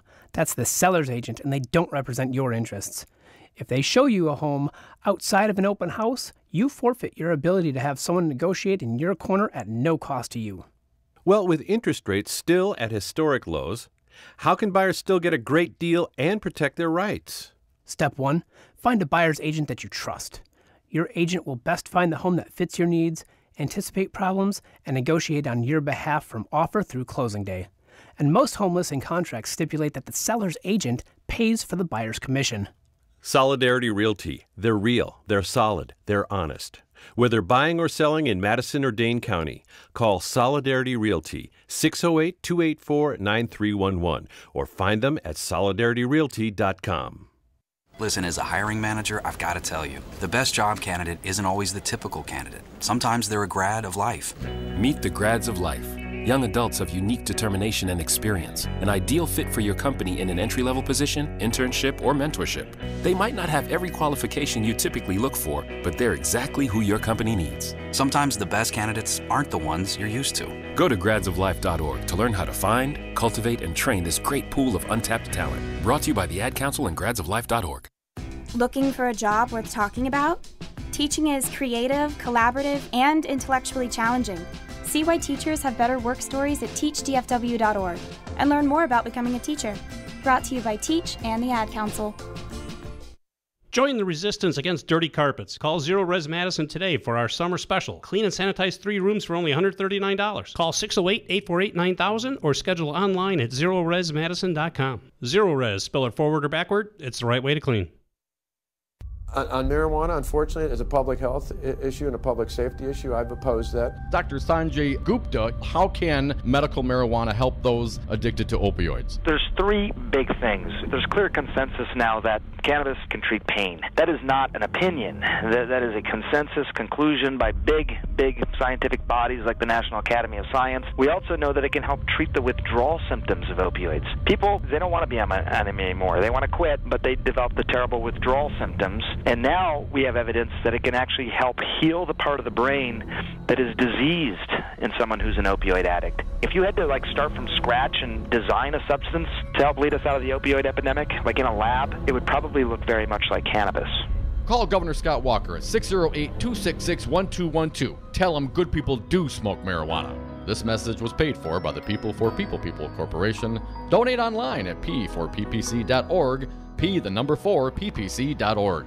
My name is Lola Silvestri, and I'm going to be 95 this year. I was very independent. I fell, and I had to have Meals on Wheels. America, let's do lunch. 1 in 6 seniors faces the threat of hunger, and millions more live in isolation. Drop off a hot meal and say a quick hello. Volunteer for Meals on Wheels by donating your lunch break at americaletsdolunch.org. This message brought to you by Meals on Wheels America and the Ad Council. The Devil's Advocates. James Santel, he's a former U.S. attorney. He's our guest live on Brady. Once again, a pleasure to be with you, gentlemen, to talk about the latest news breaking as we speak. The FBI raided Michael Cohen, Trump's personal attorney, but once they got there, then they went back and got a more thorough warrant and said, we'll take everything. My first reaction is you need to teach criminal constitutional law. You've got it just right in terms of the process. They are kind of a big deal. This is a really big deal. I got a joint here, man. I've been saving for a special occasion. When they go low, we get high. Dom and Krutz are the Devil's Advocates. And we are back from the 420 break. Thank you so much for listening to the Devil's Advocates radio show on Real Resistance Radio. Streaming live on the YouTube and Facebook pages. Hit us up on Twitter at Devil Radio. And the talk text line toll free 844-967-2789. Dominic, I've got Ed Wall's former Department of Corrections secretary, author of the book Unethical, Life in Scott Walker's Cabinet and the Dirty Side of Politics, and his fate would have it, also a former radio guy telling some old radio guy stories many years ago in the broadcast bunker. Ed, I especially like this book. Well done, sir. When we last spoke, we talked about Lincoln Hills. We've never really come to any sort of resolution. Mm-hmm. We know that there was sort of a part-time John Doe. When I first became, and then we ended up calling the Division of Criminal Investigation because I understood immediately that we had to have an outside agency do this because we couldn't investigate it ourselves. And I turned it over to the Department of Justice. This was just as Brad Schimel was coming into office. And they assigned one agent to it, part swinging to putting in body cameras for the officers, putting more cameras in, changing the mental health counseling, changing the training in the academy because justice wouldn't tell us anything. And the governor's office refused to engage. We asked them for help multiple times, told them that we needed money to do this, we needed help with the legislature to effect change, and the governor just wasn't interested. You know, he didn't have any time for corrections. And as his PIO, Public Information Officer, said to me, nothing good comes out of corrections. And Lincoln Hills was one of those things that was not going to come out of corrections. It was good. As an example, when the inmates refinished all the wheelchairs for the honor flight, and we called and asked to do a positive story on it because we couldn't run anything without the governor's office approval. And she said, the only way you're going to get your story is if the governor's there loading those wheelchairs in the back of the truck himself. And that was devastating to us. We were not allowed to put out any good news stories. They wanted nothing coming out of the Department of Corrections. And when Lincoln Hills came around, it made it even worse. They really kind of closed us off. They micromanaged everything that we did. We couldn't even answer a press inquiry without it going through the governor. Folks, I got a few more questions. You issued a statement yesterday, Ed Wall. I'm going to read from the headline of the statement. When we come back from our most current break, the time flies too quickly, Ed. But here is the headline on the statement. The lies just keep coming from Scott Walker administration. Statement from Ed Wall, former Secretary of Correction for Scott Walker's administration. Ed, I want to go through some of the truthiness that Scott Walker's laying on you. Once again, Ed Wall, the author of Unethical, Life in Scott Walker's Cabinet and the Dirty Side of Politics. Stick around, Ed. We'll talk more on the other side. Real Resistance Radio, you're listening to the Devil's Advocates.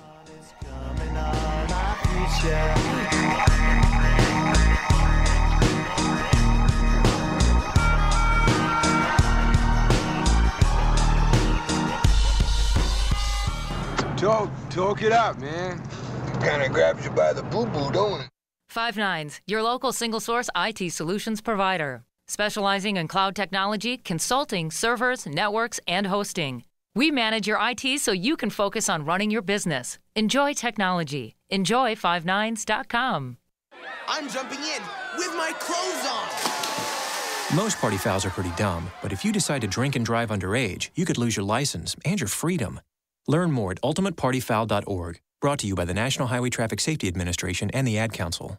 180 over 111, and I had a stroke.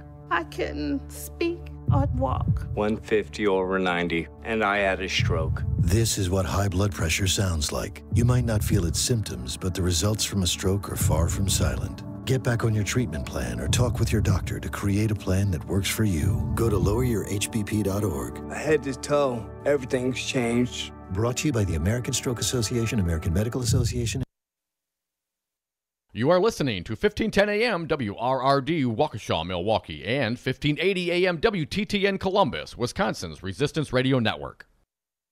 So, Jesse, why should someone buying a home pay for an agent when they can go online or call the number on a for sale sign? Great questions.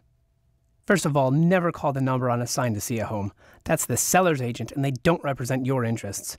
If they show you a home outside of an open house, you forfeit your ability to have someone negotiate in your corner at no cost to you. Well, with interest rates still at historic lows, how can buyers still get a great deal and protect their rights? Step 1. Find a buyer's agent that you trust. Your agent will best find the home that fits your needs, anticipate problems, and negotiate on your behalf from offer through closing day. And most home listing contracts stipulate that the seller's agent pays for the buyer's commission. Solidarity Realty. They're real, they're solid, they're honest. Whether buying or selling in Madison or Dane County, call Solidarity Realty, 608-284-9311, or find them at solidarityrealty.com. Indoor baseball, anyone? Most party fouls are pretty dumb, but if you decide to drink and drive underage, you could lose your license and your freedom. Learn more at ultimatepartyfoul.org. Brought to you by the National Highway Traffic Safety Administration and the Ad Council. You're not wired to have a response to this sound. But when we introduce a new stimulus, save the food. We're helping to stop food waste. Save the food. For tips and recipes, visit savethefood.com. Brought to you by NRDC and the Ad Council.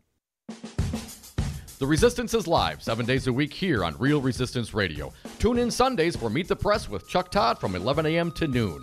Then it's the Jeff Santos Show, kicking ass for the middle class from 12 to 3 p.m. And Citizen Action's Battleground Wisconsin rages from 3 to 4 p.m. Get your groove on with Stu Man PM Politics and Music, 4 to 6 p.m. with Stu Daniels. Mandatory listening, always streaming at realresistanceradio.com.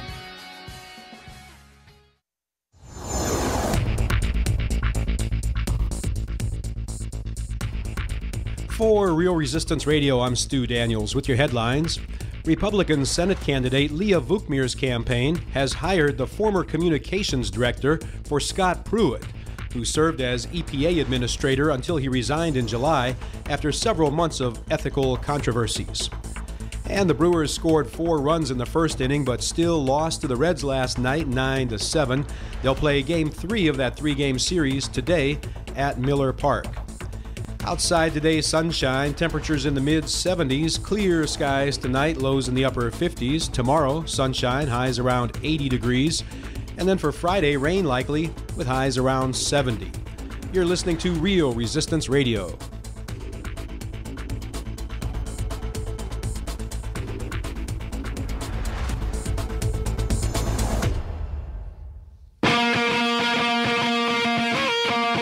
The Devil's Advocates. Sausage making never looked so good.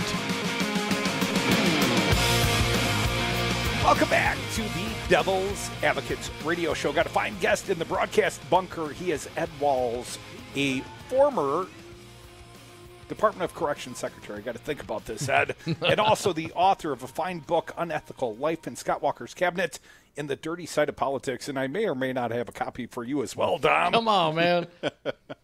He has one. All right, thank you, Ed. Come on, don't let honesty get in the way here, Ed. Ed, we were just talking about Lincoln Hills for a minute. Mm-hmm.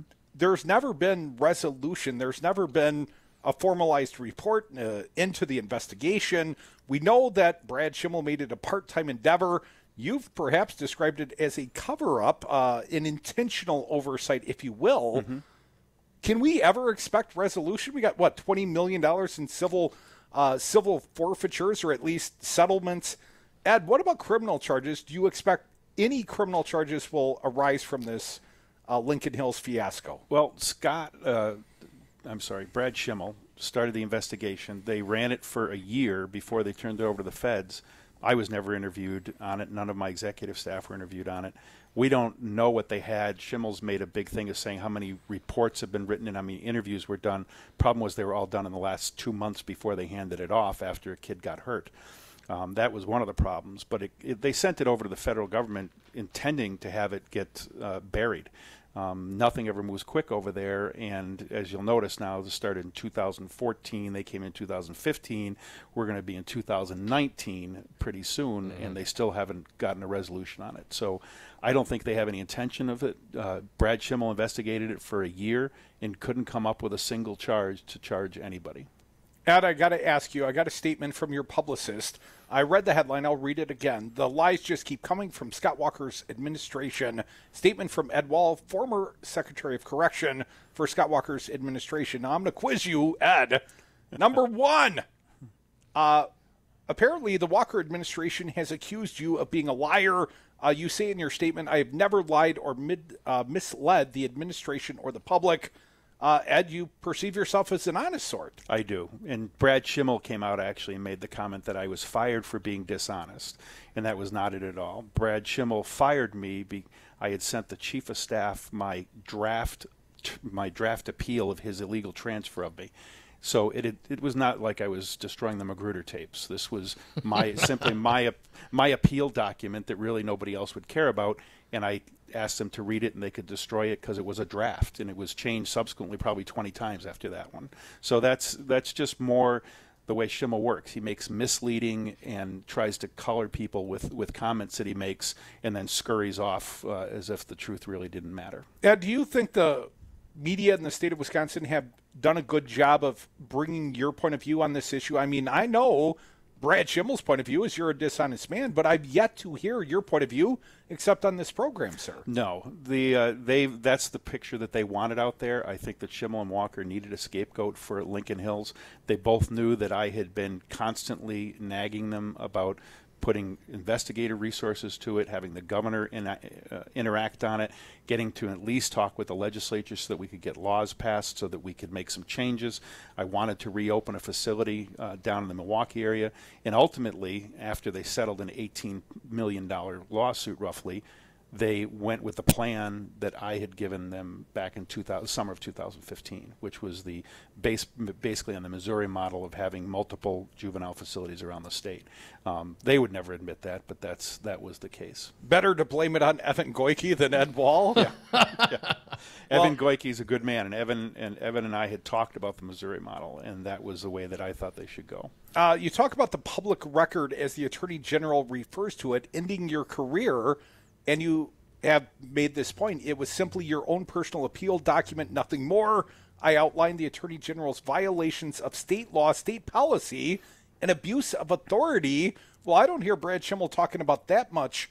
No, he wouldn't. He's not going to talk about what he did wrong. And the Division of Criminal Investigation Administrator is a civil service position that does not serve at the pleasure of the Attorney General.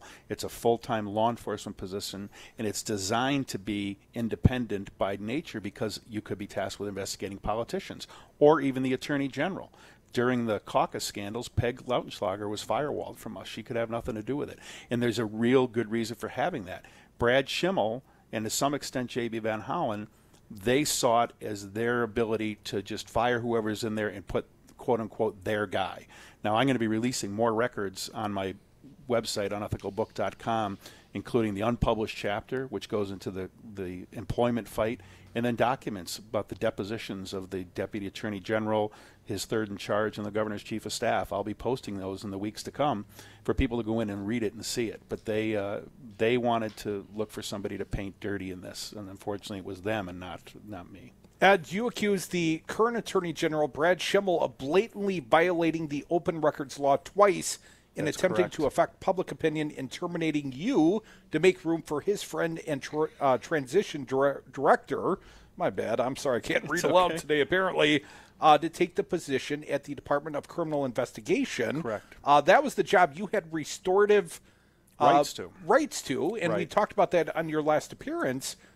But that's Brad Schimmel. Explain to me, how did he violate the open records laws? So before he could release, when they first discovered that I had sent my letter to the Chief of Staff and I sent my draft document to him, when they found out about that, they called me to do supposedly an investigatory interview.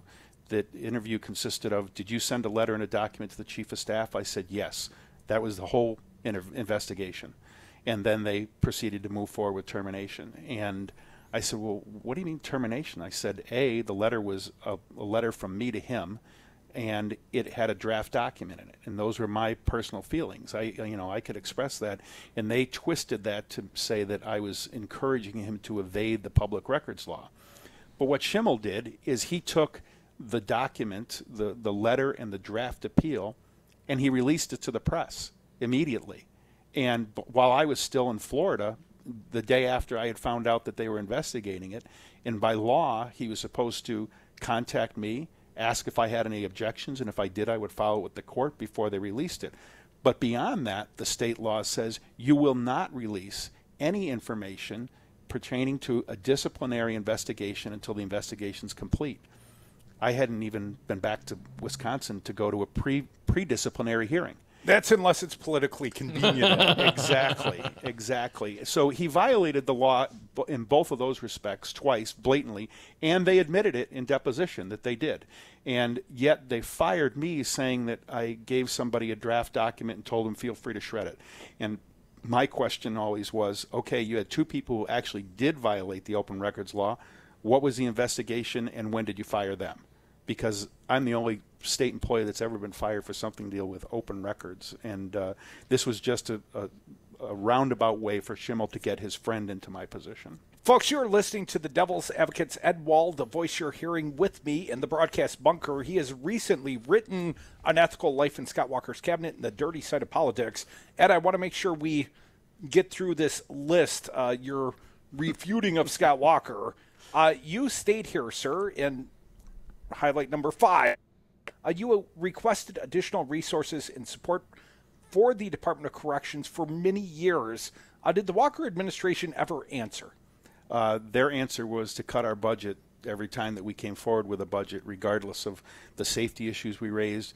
We appealed to them. Our staff were dramatically underpaid.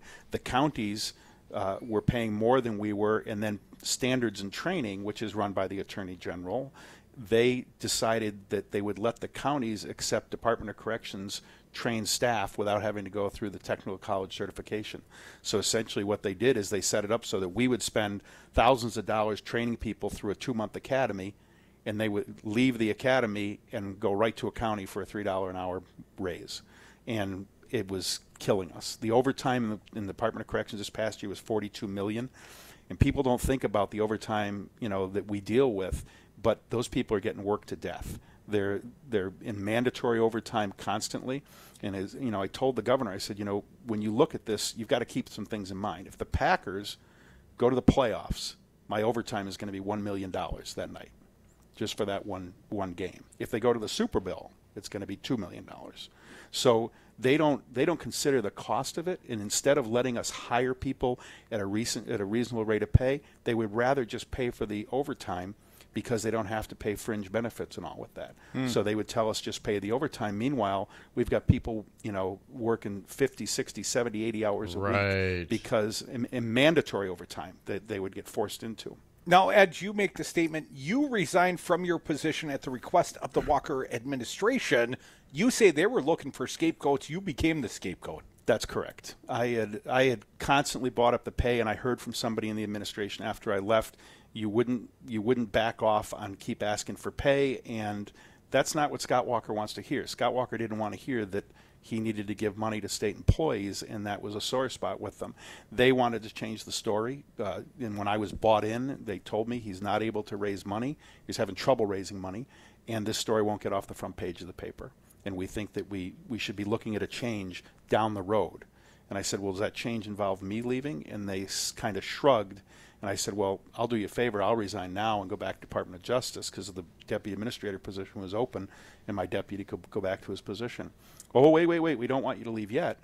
And I said, well, why not? And they said, we don't want you to go until after the Senate goes out because we don't have to deal with confirmation hearings, because it would turn into a forum for the Democrats to go after the governor on prison issues. Now, Ed, you were accused of lobbying for your former job. You've made the point you had restoration. You, under state law, had the right to seek your former position, but they would accuse you of lobbying for a job. You're just looking for any old job. And it wasn't seeking my job. The law specifically says you will be restored to exactly the same position or one identical. Well, there's nothing like the DCI administrator, so they had to give me my job back. Initially, they said they didn't. Finally, the lawyers talked to him, and what they did is they called me on a conference call, an ambush conference call with half a dozen attorneys, and said, we're going to put you in your job for one day, and then we're transferring you to a civilian position. So immediately they destroyed my retirement, took me out of the protective status. They took away my benefits and my law enforcement, my training and certification in law enforcement, which I've held for 30 years. They wiped all of that out for no reason. There was no just cause. There was no issue. And what they really wanted to do is they were planning to move the current DCI administrator, my former deputy, out anyway to put his friend in there. And all of a sudden I raised my hand that I'm coming back. Now they had 2 administrators to get rid of. So they transfer me out into a civilian position saying, we're going to put you on leave pending the outcome of Lincoln Hills, which was a complete lie to begin with. They were getting me out of there the day after I went in. And then they forced the other administrator into another civilian position, and he went out and retired because he wasn't going to put up with it. And they've made the DCI now into nothing really more than a political enforcement arm for the Attorney General. It historically, going back years, you can talk to Jim Doyle, Peg Lautenschlager, they wouldn't cross that line because the DCI was supposed to be independent, and they respected that. Van Hollen and Schimmel did not. They thought that they should be able to appoint it, and now essentially they've become the Attorney General's strong arms. Ed, you got one more point you tried to correct the record on. I want you to have the opportunity to do so before we run out of time. No problem. Explain this whistleblower protection. You were effectively found to be a whistleblower, but Correct. because of this quirk of your appointment as a cabinet secretary, you were not afforded whistleblower protection. That's correct. The investigator for the Department of Workforce Development determined there was probable cause the Department of Justice had violated the Whistleblower Protection Act by retaliating against me when I brought up that the Attorney General was breaking the law. And then the Department of Justice filed for a motion to dismiss, which went to an administrative law judge who answers to the secretary, who answers to the governor, and the administrative law judge ruled that no, she granted the motion to dismiss, and there was a caveat saying if you're an appointed position, you don't have standing to be a whistleblower. Well, first of all, I was a full-time state employee, civil servant on approved leave, so I still had my civil service status. And at the same time, you're going to tell me as a cabinet secretary I wasn't a state employee? They paid me. They paid my insurance. They gave me a car. They made my business cards. I mean, everything. I accumulated my sick and vacation time, but that loophole was in there, so they said you technically weren't a state employee and you had no standing to raise those issues. And we just ran out of money. I mean, I spent over $100,000 on attorneys, and I couldn't take that on appeal. So if there's any attorney out there who wants to take that on appeal, feel free to give me a know a call. couple guys. Hey, Dom, I know we're about out of time, but want to give you an opportunity and a crack at Ed before we run out of time. Well, Ed, I guess I just want to get your take. I mean, I assume you regret ever working for this administration, especially the way they kind of railroaded you. Are you, because of the actions and the way this whole thing unfolded, are you missing out on some state pension, retirement? How does that calculate for you? So what happened is I had over 2,000 hours of earned sick time. I didn't take a single sick day in 16 years. I used my vacation time. Yeah, I used my vacation time, because I wanted to save that time because it goes toward my health insurance for my family after I would retire. When Schimmel fired me, they stripped me of those 2,000 hours, which I really wonder about the legality of that anyway, because you earned that time. They have to pay you for earned vacation time, but for some reason they took that away. And at the same time, my pension was 16 years instead of the 20 years that I had wanted it to. And I could have come back into some different state job, but when you go into law enforcement positions, you have what's called protective status retirement, which has an added benefit to you and your family as far as how much you make and the benefits that go to them if you die. And Schimmel just stripped that away from me by pulling me out of my law enforcement career, and he ended my law enforcement career without so much as a, hey, what do you think about this? But yeah, that's the way it ended. Ed, you are now endorsing and supporting Tony Evers, Democrat for governor of the state of Wisconsin. As a conservative or independent, sir, if Tony Evers comes to you and asks your position as law enforcement, as one who is in charge of corrections here in the state of Wisconsin, wants your unvarnished opinion on the legalization, regulation, and taxation of cannabis, recreational cannabis, in the state of Wisconsin, how would you respond? Well, I used to do a lot of marijuana investigations in the past, although I'm very good friends with people in states where they've become legalized, and I have to say that I would have no problem with legalization. I never had to go and hug a parent whose kid was killed by somebody smoking cannabis. I did have to go and tell parents about their kids being killed by drunk drivers. And drunk driving is a huge problem in this state, and I think that that's where we should be putting the attention. Ed Wall, my last question is, where can people buy this fine book, Unethical Life in Scott Walker's Cabinet and the Dirty Side of Politics, sir? It's available at Amazon.com, it's on iBooks, and it's on Kindle, and also at my publisher's book location, which is Little Creek Press in Spring Green. I got to tell you, it's a page-turner. Thank you. You're a fine guest. We appreciate you getting to know us a little bit and coming down to the broadcast Anytime. bunker. Thank you, sir. We are the Devil's Advocates. We'll open up the phone lines to you, 844-967-2789. Get the book. Read it. It's a page-turner. Thank you, Ed Wall. All right. I don't have a lot of expertise. I don't even know my own website address. What would you say you do here? Having a great time. Brad Zog, owner of Zero Res Madison, resisting dirty carpets and harsh chemicals. Brad, why should people use Zero Res Madison? Why wouldn't you clean your carpets like this? We're not using any soaps. We're not using any chemicals. We cost about the same as the other guys. You look at it and you go, where's the downside? You got a completely green clean. It's awesome. We guarantee it. There's no downside. There's no downside. Use Zero Res. Call Zero Res today. 608-848-9000. Zero Res. Spell it forward or backward. It's the right way to clean. Do you own a rental property, or would you like to partner with a rental investment team? Call the pros you can trust at CCL Management. Rental expertise second to none, a general contractor on staff to direct repairs and improvements, and real estate brokerage services tailored to the small investor. If you're ready to invest in rental property or just need professionals to manage your real estate portfolio, call us, CCL Management, at 608-833-0009 or visit us on the web at cclmanagement.com. You concerned about speaking up at work? Do you feel like you have no say in your day-to-day work routine? Join Teamsters Local 344. Call 414-258-4545. Get a seat at the table. Join your brothers and sisters in negotiating for better wages, hours, and working conditions, and be part of the most powerful union in North America. Teamsters Local 344 covers sales and service throughout Southeast Wisconsin and package and airlines statewide. Contact Teamsters Local 344 at 414-258-4545 or at local344.org. Businesses today thrive and survive with technology. At Five Nines, we provide businesses with the IT tools they need to stay relevant. We offer enterprise-level solutions at competitive prices. I'm Todd Stryker, President and CEO of Five Nines. Let us manage your IT so you can focus on more important things, like running your business. Check us out at fivenines.com. That's the number 5, NINES.com. Hi, Resistance Radio listeners. This is Kim Schrader, the president of the Milwaukee Teachers Education Association. We are the 4,600 educators who make Milwaukee's public education system possible. MTA members are the guardians of public education because every single day we are fighting to strengthen and protect public schools our students deserve.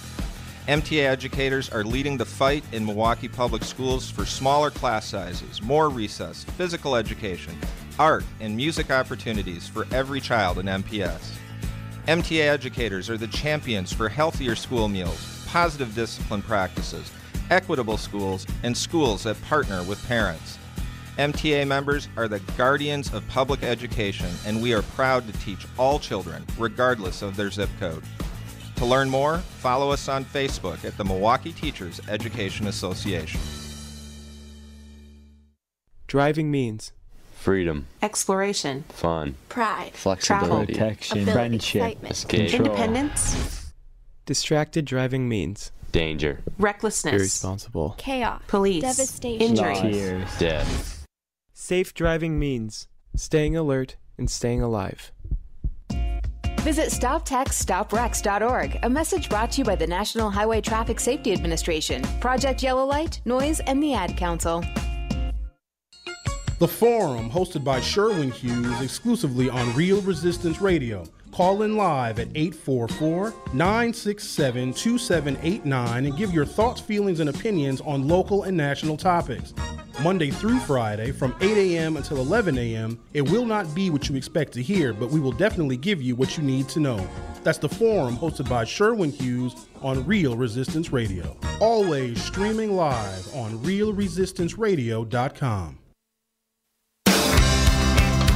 Bring it? Oh, it's already been brought in. Dom and Krutz are the Devil's Advocates. And we are back. Thank you for listening to the Devil's Advocates radio show. Phone lines are open, 844-967-2789. Dominic got autographed copies of this fine book, Unethical Life in Scott Walker's Cabinet and the Dirty Side of Politics. Ed Wall's Page Turner. Find it at Amazon.com. Thank you, Ed, and yours is autographed to you as such. Dom, thank you for all you do in bringing the truth to light. Signed by Ed Wall. All now right. mine, Thanks, Ed. I opened mine. Mine's a little differently messaged. I thought he said, Crudy, you're a bastard. But then I slowed down and I realized it says, all the best and thanks for your support on Wisconsin. Signed by Ed Wall. Sorry, our pal Kristen's not going to get an autographed book. Oh, no. Not today. Ed did give me his cell phone so I could booty call him later. Oh, nice. And he invited me over for dinner on Friday, but apparently no beers tonight. Hasn't even seen the family yet. He said, came here to the broadcast bunker first. He was right to do so. Crudy, I have to agree with your first instincts. You are a bastard. And you know I struggle. I should wear some cheater readers or something. So your eyes get tired towards the end of the day. Happens all the time. But they're never under pressure. The interocular pressure, I try to treat that constantly. Yes, well done. So we've had two fine guests already. Phil Anderson, Libertarian gubernatorial candidate. Of course, Ed Wall, the author of this fine book. And coming up next, we got Charles Franklin, pollster extraordinaire from the Marquette University Law School poll. We're going to go inside the numbers right here on the Devil's Advocates radio show. And time for you to react in the happy hour as well. A lot of show. It's been a whopper of a Wednesday already. But the phone line's open here. Call or text 844-967-2789. We are the Devil's Advocates on Real Resistance Radio. You know that. You listen every day.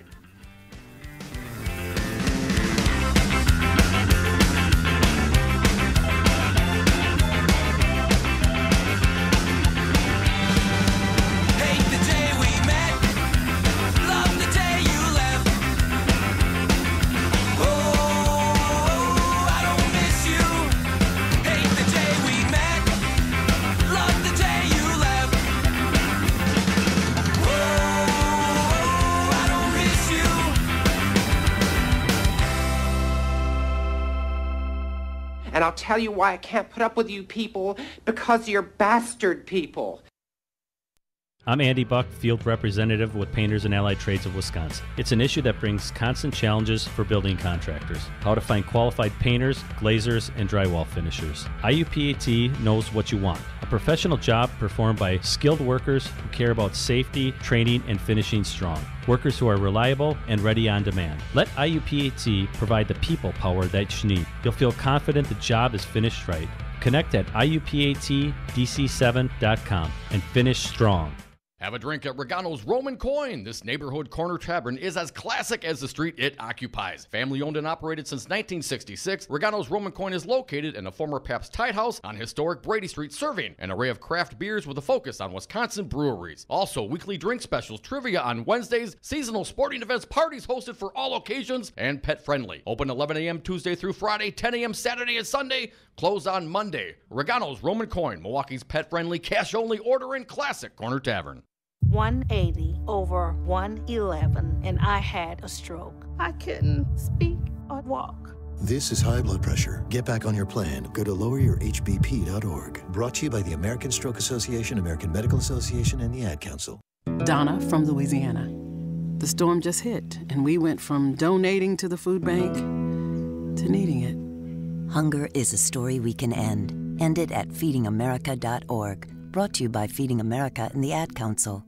Live via phone, he is former U.S. Attorney Jim Santel. Firing Bob Mueller doesn't mean that the prosecution, the investigation goes away. Pardoning one individual does not mean that you undo everything that has been done before. So this notion that somehow by shutting down and by pardoning And by sort of stopping the process, you're also stopping the wheels of justice is simply, again, it's simply wrong. The Devil's Advocates, weekday afternoons on 1510 AM, Wisconsin's Resistance Radio. You are listening to Real Resistance Radio, WRRD 1510 AM Waukesha and WTTN 1580 AM Columbus. Always streaming at Real Resistance Radio. Trump denial, Senator cancels. I'm Barbara Cusack. President Trump pushed back against what his former attorney Michael Cohen said in pleading guilty this week to 2 felony campaign finance violations, as Cohen noted he violated the law at Trump's direction. Longtime Judiciary Committee member Senator Orrin Hatch on the plea deal of Michael Cohen, suggesting then-candidate Donald Trump okayed payments to avoid disclosures of alleged affairs. Well, these are serious charges. They can't be ignored. Interviewed by his favorite program, Fox and Friends, Mr. Trump saying payments to women who've alleged affairs with him were not akin to campaign contributions. They didn't come out of the campaign. They came from me. Bob Costantini, Washington. Democratic Senator Mazie Hirono says she's canceling her meeting with President Trump's Supreme Court pick, Brett Kavanaugh. Hirono told CNN that her action follows what the president's former lawyer Michael Cohen said in pleading guilty to 8 criminal counts. The president is an unindicted co-conspirator, and I do not owe this president the courtesy to meet with his nominee, Brett Kavanaugh, who, by the way, is being nominated because the president expects Justice Kavanaugh, should he make it to the Supreme Court, to basically protect the president's okole, as we say in Hawaii. A powerful Hurricane Lane is aiming for Hawaii as folks in southeast Texas mark 1 year this Saturday since Hurricane Harvey made landfall there. We want to be very clear.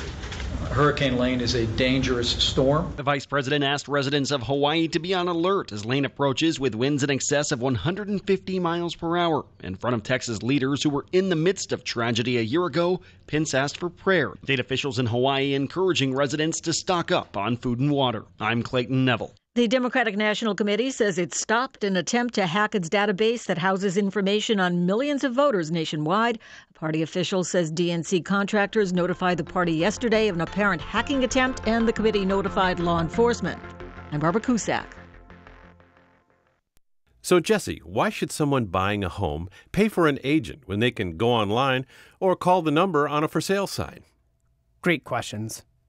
First of all, never call the number on a sign to see a home. That's the seller's agent, and they don't represent your interests. If they show you a home outside of an open house, you forfeit your ability to have someone negotiate in your corner at no cost to you. Well, with interest rates still at historic lows, how can buyers still get a great deal and protect their rights? Step 1, find a buyer's agent that you trust.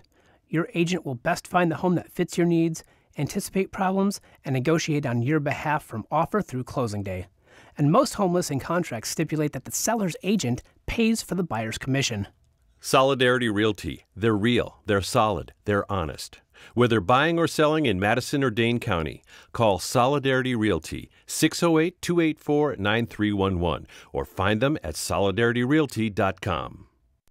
The district attorney's office in Los Angeles confirmed that it's reviewing a second possible sexual assault case against two-time Oscar winner Kevin Spacey. More from correspondent Jim Roop. The case was referred to the DA's office by the LA County Sheriff's Department back in April, and that's all that's been released so far. Last October, Spacey was accused of sexually assaulting Star Trek Discovery actor Anthony Rapp in Spacey's apartment 30 years ago. Spacey said he didn't remember the incident but apologized. Spacey's been accused of sexual misconduct by several men since Rapp's accusations. The Walt Disney Company wants to help educate its staff. It is offering to pay full tuition for hourly workers who want to earn a college degree or finish a high school diploma. Disney says that it will pay upfront tuition to workers who want to take classes starting in the fall. And George Clooney soared to the top of a list of the world's highest paid actors, but thanks largely to the sale of his tequila company. I'm Barbara Cusack. The IR.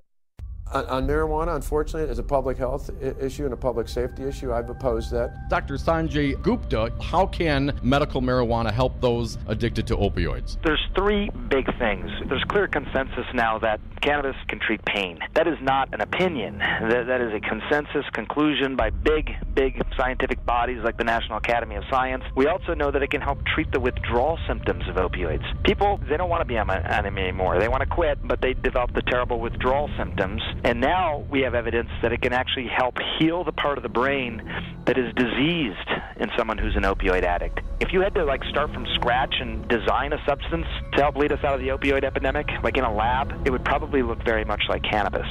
Call Governor Scott Walker at 608-266-1212. Tell him good people do smoke marijuana. This message was paid for by the People for People Corporation. Donate online at p4ppc.org, p4ppc.org. For Real Resistance Radio, I'm Stu Daniels with your headlines. Republican Senate candidate Leah Vukmir's campaign has hired the former communications director for Scott Pruitt, who served as EPA administrator until he resigned in July after several months of ethical controversies. And Republican Assembly Speaker Robin Vos said he is shocked to hear that Scott Walker sees no value in visiting the state's prisons. On a radio show yesterday, Vos said he hopes Walker changes his mind. Outside today's sunshine, temperatures in the mid-70s, clear skies tonight, lows in the upper 50s. Tomorrow, sunshine, highs around 80 degrees. And for Friday, rain likely with highs around 70. You're listening to Real Resistance Radio.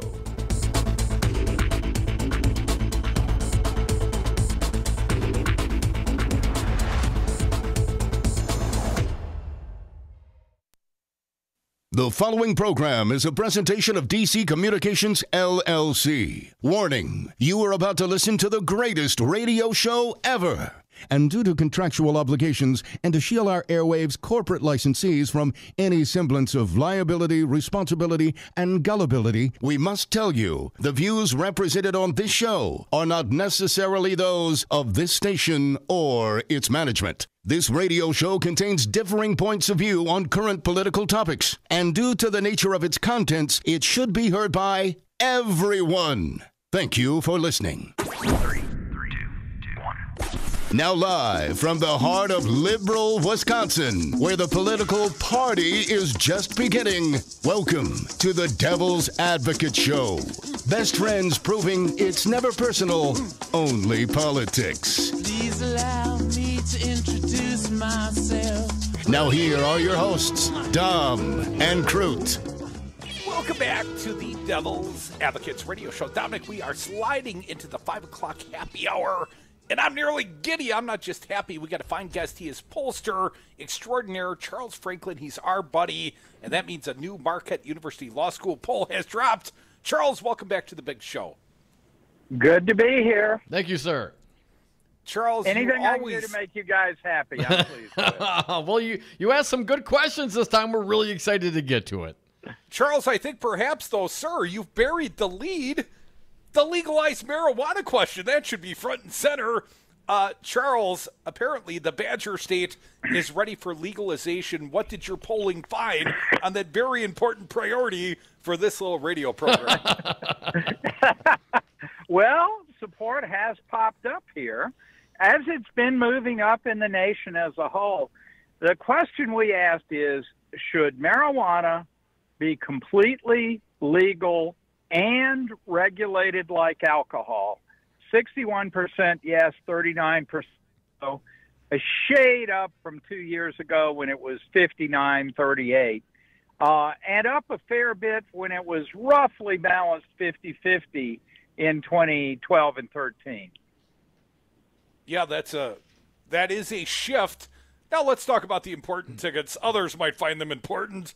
Apparently some gubernatorial race or something of the sort going on. Charles, I know many are interested to find out how the candidates are doing. Scott Walker v. Tony Evers v. Libertarian Phil Anderson. How's the field doing?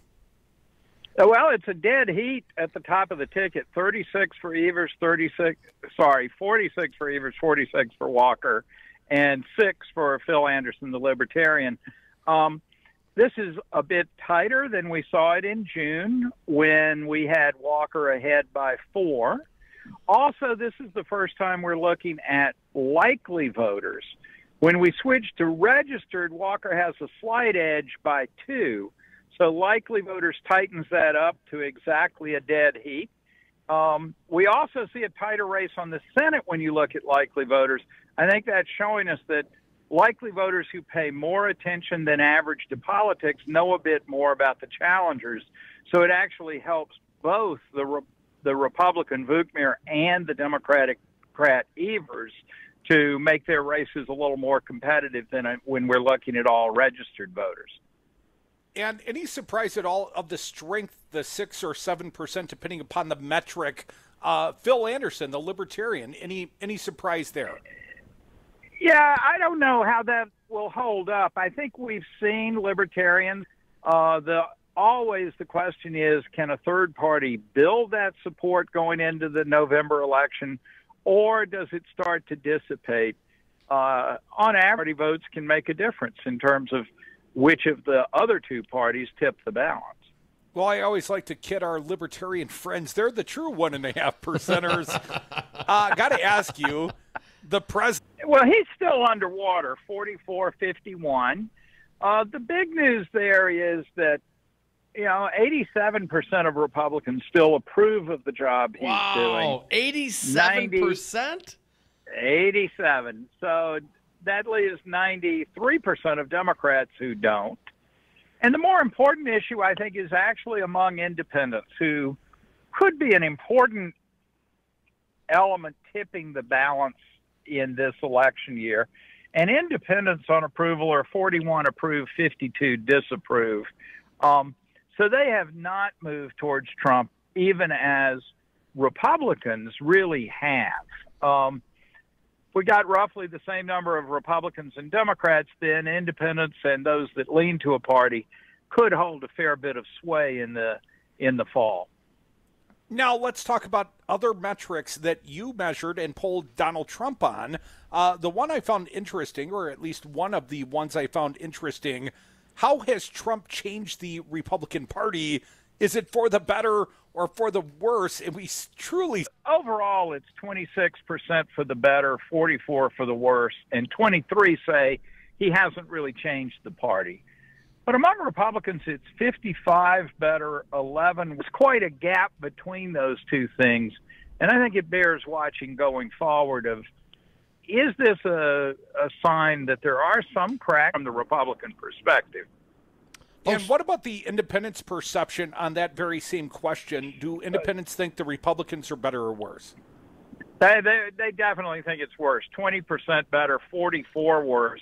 That's another good example of where independents are tipping against the Republicans in pretty significant numbers.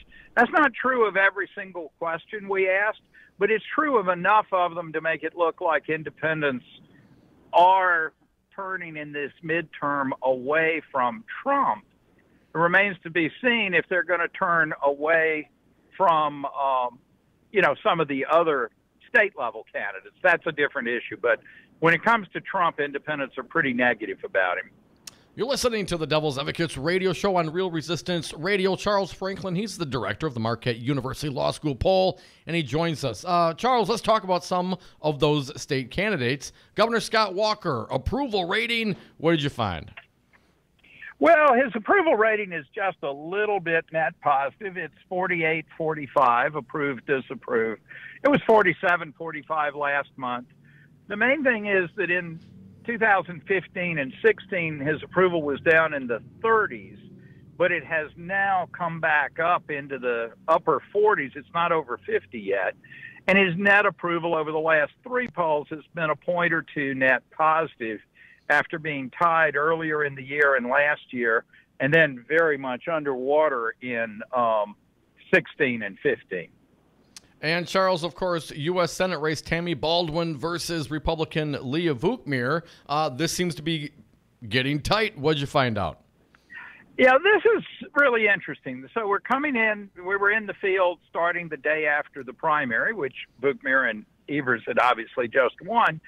For the Senate race with likely voters, we see that 49 for Baldwin, 47 for Vukmir, very close.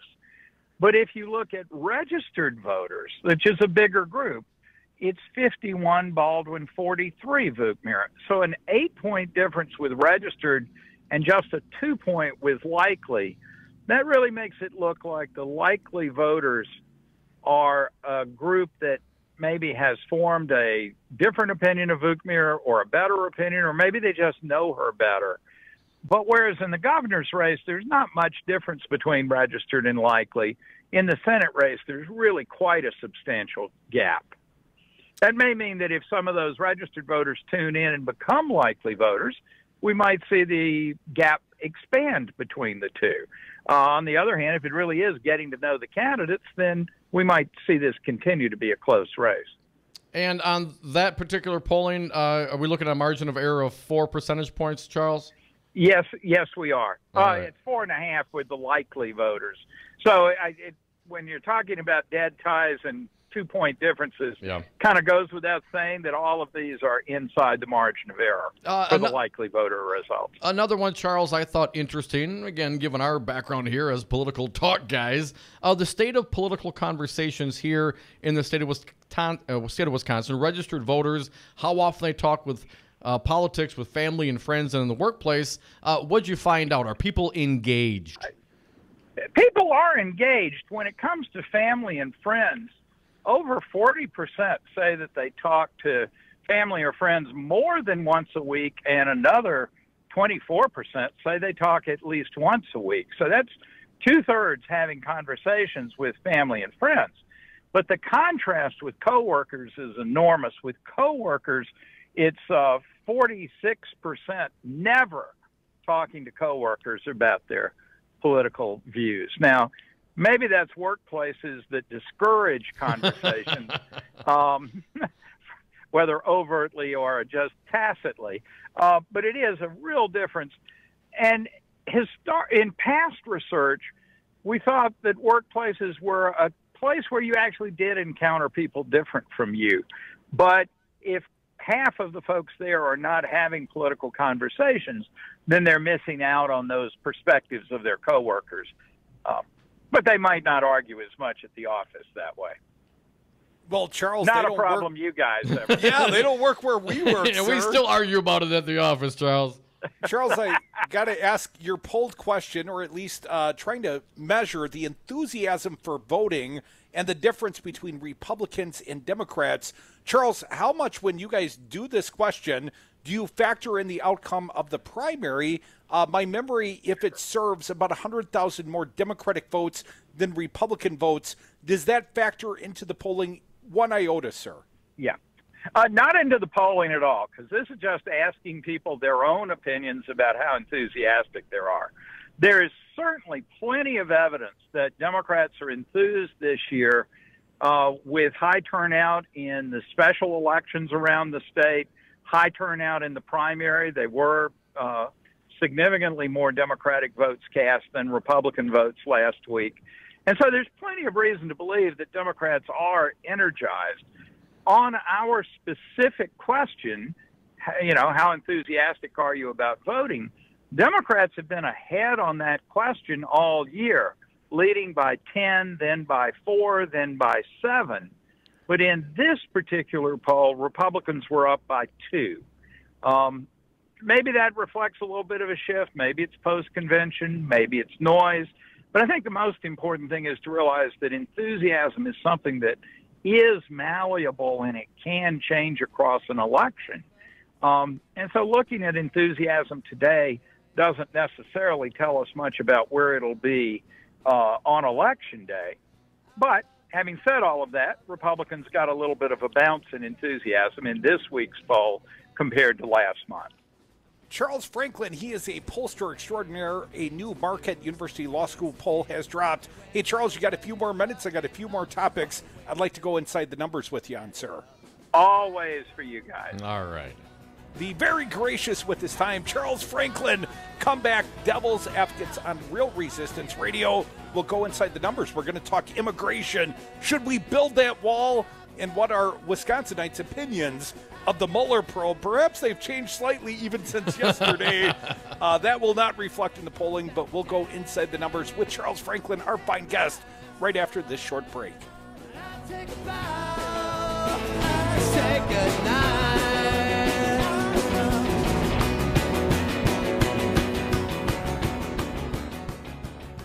I don't care about those people, man. I could care less what they think. You know, they can go suck lemons. And what's it gonna do when Hulkamania and the largest arms in the world run wild on you? Brad Zog, owner of Zero Res Madison. Brad, why should people use Zero Res Madison? Why wouldn't you clean your carpets like this? We've got a patented system. We also do another step that most people don't do. We have a double rotating brush machine that we use when we pre-treat the carpet. So this helps dig up any of that stuff that's deeper in your carpet that the vacuum doesn't get. We're going to provide that intermediary step before we clean with our empowered water. Call Zero Res today, 608-848-9000. Zero Res. Spell it forward or backward. It's the right way to clean. Hi, I'm Becky from Bounce Milwaukee, and I want to be the first to invite you to our newest attraction, axe throwing at Fling Milwaukee. Bring your friends, date, co-workers, or family to experience the rush of throwing axes at Milwaukee's first indoor throwing arena. Open 6 days a week for corporate team building, bachelor and bachelorette parties, date night, or just a fun night out. More information at flingmilwaukee.com or 414-312-4357. 180 over 111, and I had a stroke. I couldn't speak or walk. 150 over 90, and I had a stroke. This is what high blood pressure sounds like. You might not feel its symptoms, but the results from a stroke are far from silent. Get back on your treatment plan or talk with your doctor to create a plan that works for you. Go to loweryourhbp.org. Head to toe, everything's changed. Brought to you by the American Stroke Association, American Medical Association, and the Ad Council. Looking for a job worth talking about? Teaching is creative, collaborative, and intellectually challenging. See why teachers have better work stories at teachdfw.org and learn more about becoming a teacher. Brought to you by Teach and the Ad Council.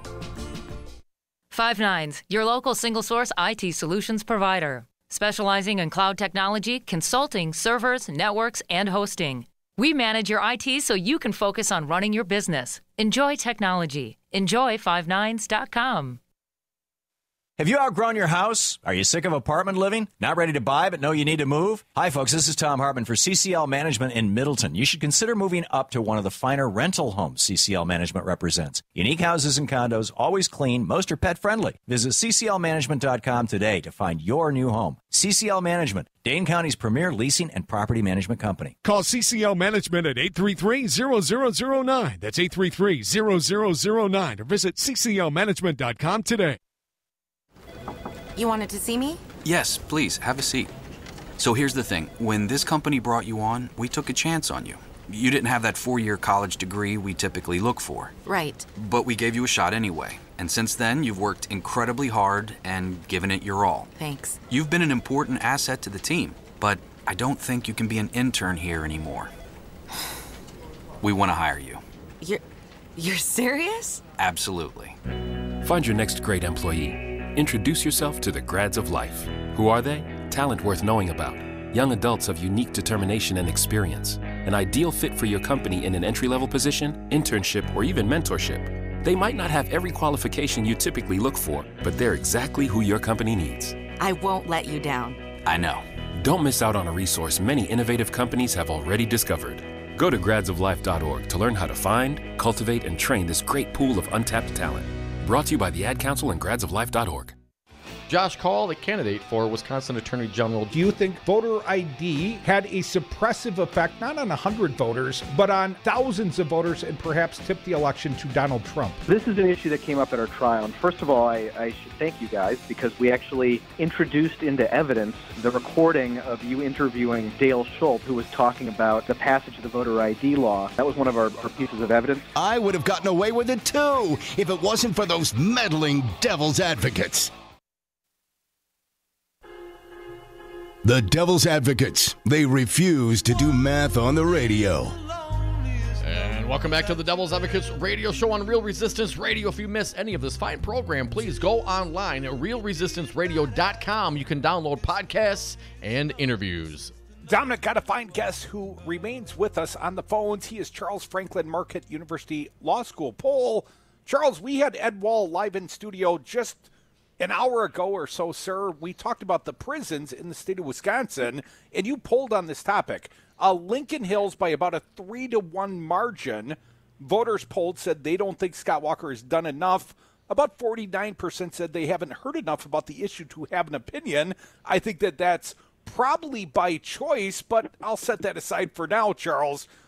But overall, the polling would demonstrate there is a massive amount of support for prison reform in the state of Wisconsin. Well, there certainly is with the way we ask these particular questions, and I think it does suggest that thinking has changed over the last, say, 20 or 30 years. It was in the 1990s that the state, and some of this was sponsored by Scott Walker when he was in the legislature, moved to determinate sentencing, moved to mandatory minimums, and those sorts of changes, which were very popular in the 90s around the country. But it looks like opinion has changed some. We asked, would you favor eliminating mandatory minimums and allow the judge to tailor the sentence to the circumstances of the case? For nonviolent crimes, 73% said they would eliminate mandatory minimums.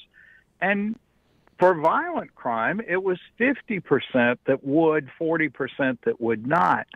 I think, that represents quite a difference. Now, I want to mention that we asked some different questions in July and found that people were pretty willing to avoid prison for first offenders, whether violent or nonviolent, but we're also pretty willing to lock them up for repeat offenders. So I think this is an issue that it's easy to be too quick to conclude everything is on one side and not the other. It's a complicated issue, and that's why I'm stressing that how we ask the question is important. But compare that to the 90s when it seemed like there was no punishment too severe for the public to back. I think there's been some shift in thinking there. What about building that wall? Do Wisconsinites want Trump to build that wall, sir? No, not really. We've actually seen that stay most of the time in the 40% or so, 40 to 43, thereabouts, support building the wall, and then in the 50s opposed. It's moved around a little bit over the course of the year, but it hasn't really trended up or down. So there's a clear majority opposed to the wall, but a non-trivial 40% or a little more that do favor it. So it's not surprisingly, it's a dividing line between Democrats and Republicans. Charles Franklin, pollster extraordinaire, friend of ours. Marquette University Law School polling dropped today. Charles, I'd ask you about Mueller, but we're out of time, and perhaps the next poll will be more reflective of the sentiment of the Wisconsin electorate. Charles, thank you so much for joining us today. Take care. Bye-bye. Thank you, sir. Folks, we are the Devil's Advocates. This is Real Resistance Radio. The phone line's open, 844-967-2789. The number's probably 28, 29, as high as 35. In fact, I even heard recently 42%. I'm Jesse Pikeholz with Solidarity Realty. If you're looking for a home in Madison or Dane County, call me. I know Madison. I know homes. I'll protect your best interests. Call Solidarity Realty at 608-284-9311 or search solidarityrealty.com. They'll challenge your authority because that's what kids do. But this car is your territory, and in here, your word is law. So when you say you won't move until everyone's buckled up, you won't budge an inch until you hear that click. Never give up until they buckle up. A message from the National Highway Traffic Safety Administration and the Ad Council. For more information, visit safercar.gov/kidsbuckleup. I'm jumping in with my clothes on. Most party fouls are pretty dumb, but if you decide to drink and drive underage, you could lose your license and your freedom.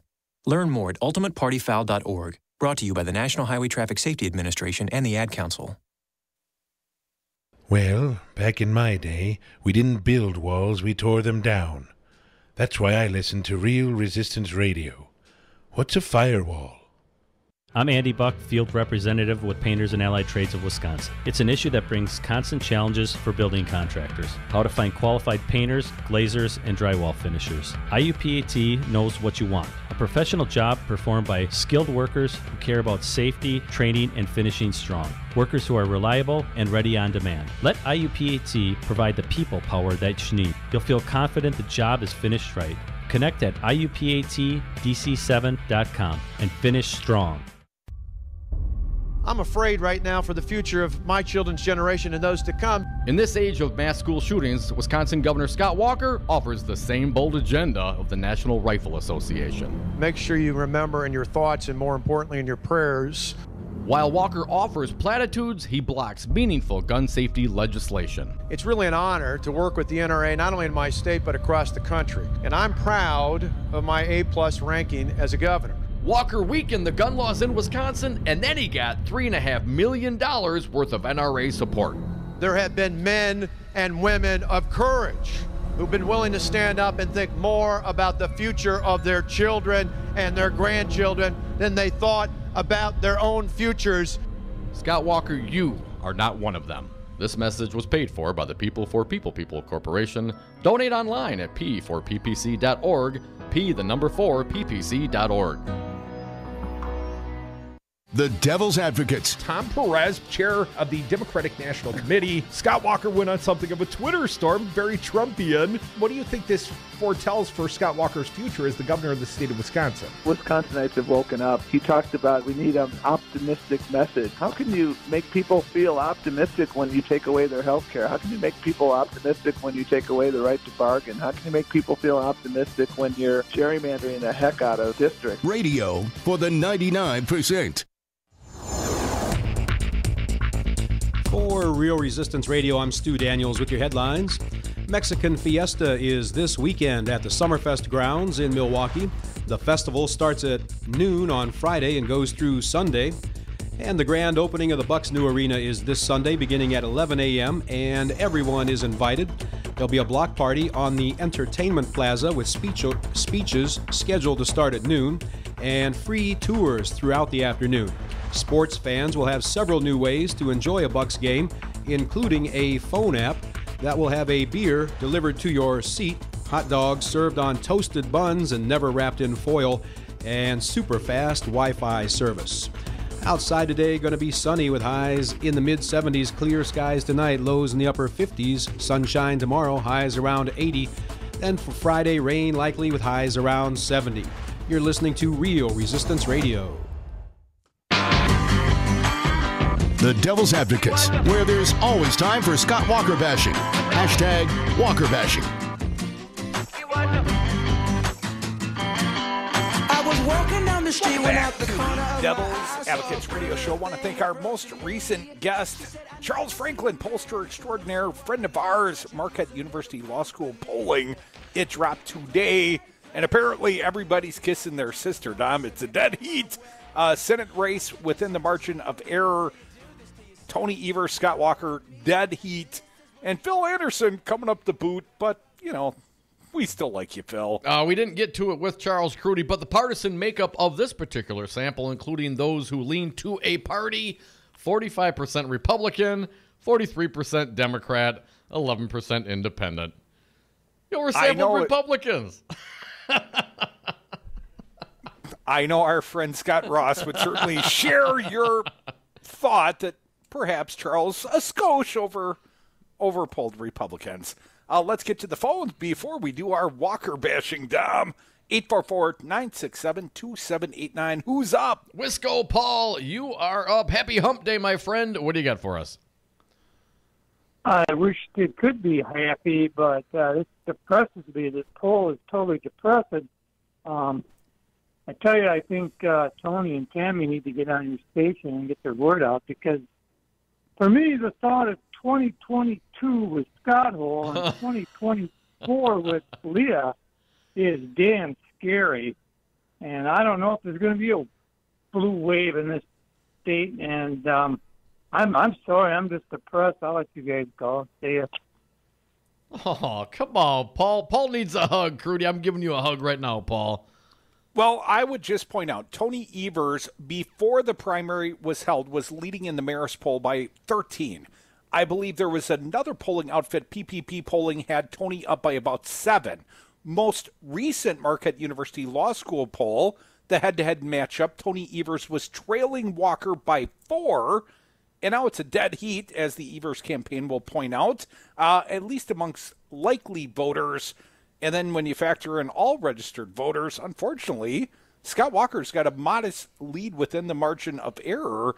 But you know what, Dominic? I'm having reminiscences and memories of 2014. I believe Mary Burke was at approximately the very same place at this point in the elective cycle. I think she had a modest lead actually amongst likely voters. Unfortunately, a accusation of plagiarism that did not hold up to the final polls and the election day, and we all know we got 4 more years of Scotty Wanker. Well, again, I think I share Paul's concern. It's going to be neck and neck, man. It's going to be a close race. I mean, that's what's going to happen. I guess the question is how many independents go and how much does the Libertarian poll? I mean, with Phil at 6%, if he goes to 7 or 8, I mean, that could impact. Does he draw more from the Republican side or the Democratic side? That is certainly the motivation. Certainly, 100,000 more Democrats came out to vote during the primary than Republicans. I think there's certainly a motivation there on this side. And of course, the news just keeps dropping nationally, and Republicans have, at least to this point, shown no spine to stand up to President Trump. And you're going to They like what he's doing with the GOP, Don. I know, man. He's making it better. He's making the GOP great again. But the majority of people, I think, don't think that way. And depending on how the rest of this plays out, it's certainly going to have an impact on, Trump supporters like Governor Scott Walker. Dominic, I saw on the social mediums, you know what MAGA means? My attorney got arrested? Yes, you're right, sir. Yes. 844-967-2789. Pizza Box Mike, you're up. Hey, buddy, how you doing? Hey, man, I'm going to take a little bit from the Libertarian Party, the Republicans, and the Democrats, and I'm going to run as a Libercrat. A Libercrat? A Libercrat, yeah. Man. Nobody's ever heard of that before. But anyway, I really hate that poll, man. You know how I feel about that. That Marquette poll, Walker was once there as a cheater, so that favors him. I mean, how can his favorability go up when we're a total right-to-work state? I guess maybe that's the people that moved in to replace the people that said the hell with Wisconsin and took off, and they all think Wisconsin's great because they got a job for $8-9 an hour. Yeah, but the economy, at least according to Scott Walker, doing quite well. It's humming along. The economy's low on fire. Unemployment rate. I mean, there are lots of things for Scott Walker to run on. If it's the economy, stupid, we might have 4 more years of Scotty Wanker. Well, see, the economy he's talking about is for the Koch brothers and stuff like that. He ain't talking about ours. Come on. Yeah, no doubt. And there were some issues, and maybe to this point, ranking state priorities. Charles Franklin at Marquette University's law school poll. Jobs and economy were first or second, number 1 on the list. K through 12 education, number 2, and health coverage, number 3, and condition of state roads, number 4. So even if you give the economy, and I mean he is the governor, that's the way it is, and wage stagnation aside, the other issues certainly could come home to roost for Governor Scott Walker. Well, you got a bunch of people that used to work for him that don't agree with him, Ed Wall and of course another guy just recently. But this thing with Buchner and Baldwin, I mean, come on, man. That's horrible. You can't let that witch get in there. That's a witch hunt. Thanks. I prefer Nurse Ratched. Well, here's one point I would make to the candidates quickly, and then we'll take more callers. 844-967-2789. Do not take the base for granted. Now, I know Tammy Baldwin did not have a primary opponent, but she's been on our show, once this year, Don? I don't remember. Once this year. I mean, it's becoming Tammy Who, and I've reached out recently to her campaign as well. It's not that we're not asking. I am shocked that the Tony Evers campaign has not appeared on this station since he won the primary. I mean, we've got 4 daily hosts cranking out some of the best talk in the Milwaukee and Madison markets. And we're talking to your base. And we're talking to influenceable and perhaps persuadable independents. Now, for those that would say, oh, Crudy, I can't believe you would bring a variety of voices on. We only want to talk to the base. Well, guess what? Democrats take the base for granted, and you don't change the mind of the base. You either get them out or you don't. The people that can be persuaded are the independents in the middle. They will determine the outcome of this election. And no offense to Phil, but Phil ain't going to get 8 or 9%. If he does, he will be the Jill Stein pariah of the state of Wisconsin, because I suspect it means Scott Walker got reelected, and Phil will no longer be welcome on this fine program. Oh, come on. Phil's always welcome. You are welcome at 844-967-2789. Be like Pete from Milwaukee. Hey, Pete, what do you got for us? Well, you're absolutely right. They should be on your station nonstop almost, because they really need to convince people who are in the middle or who are leaning, and this is a great way to do it. Talk radio is very effective. I heard the explanation this morning from another talk radio station, which I'm not going to mention, about Trump, and they did all kinds of twisted turns. In fact, at one point, they even said, well, this really isn't a crime, what he did, you know. I mean, you know, they basically denied it. So, you know, they're getting their message out, even if it's Wisconsin cranking out 235 hours of daily right-wing talk. And there's Real Resistance Radio, Evers' campaign. You might have overperformed by your own estimates. You might have gotten, 41%? Because you won the primary doesn't mean that Malin's support is suddenly behind you, or Mike McCabe's, or Kathleen Feinhaus, or hell, even Paul Soglin, who did well west of Madison. absolutely correct. You gotta get out there and do it. Pete, no one believes me anyways. They'd rather lose elections than come here and ask for the votes. I know it's stupid. I don't believe them. I get disgusted with them, but you know, let's hope we can win this one despite them. Isn't that a sad commentary? We, the voters, would like to win despite the candidates and despite the party that chooses to ignore the messaging platform we have provided for them. You know, they keep talking about a blue wave. I don't see it. 844-967-2789. Crudy, I don't think we have time to jump into this Walker bashing at this very moment. Perhaps we come back and get it on the backside. We are going to save some time for Walker bashing, right? We have to. I mean, we spent almost an hour with Ed Wall, author of the new book, Unethical, about Scott Walker. So we did a fair amount, but there's some more to do. We want to do it. It's our obligation. It's our promise to you, our audience. Walker bashing. Well, I can't say that Tony Evers has yet come on this fine radio product and ask for your vote and mine.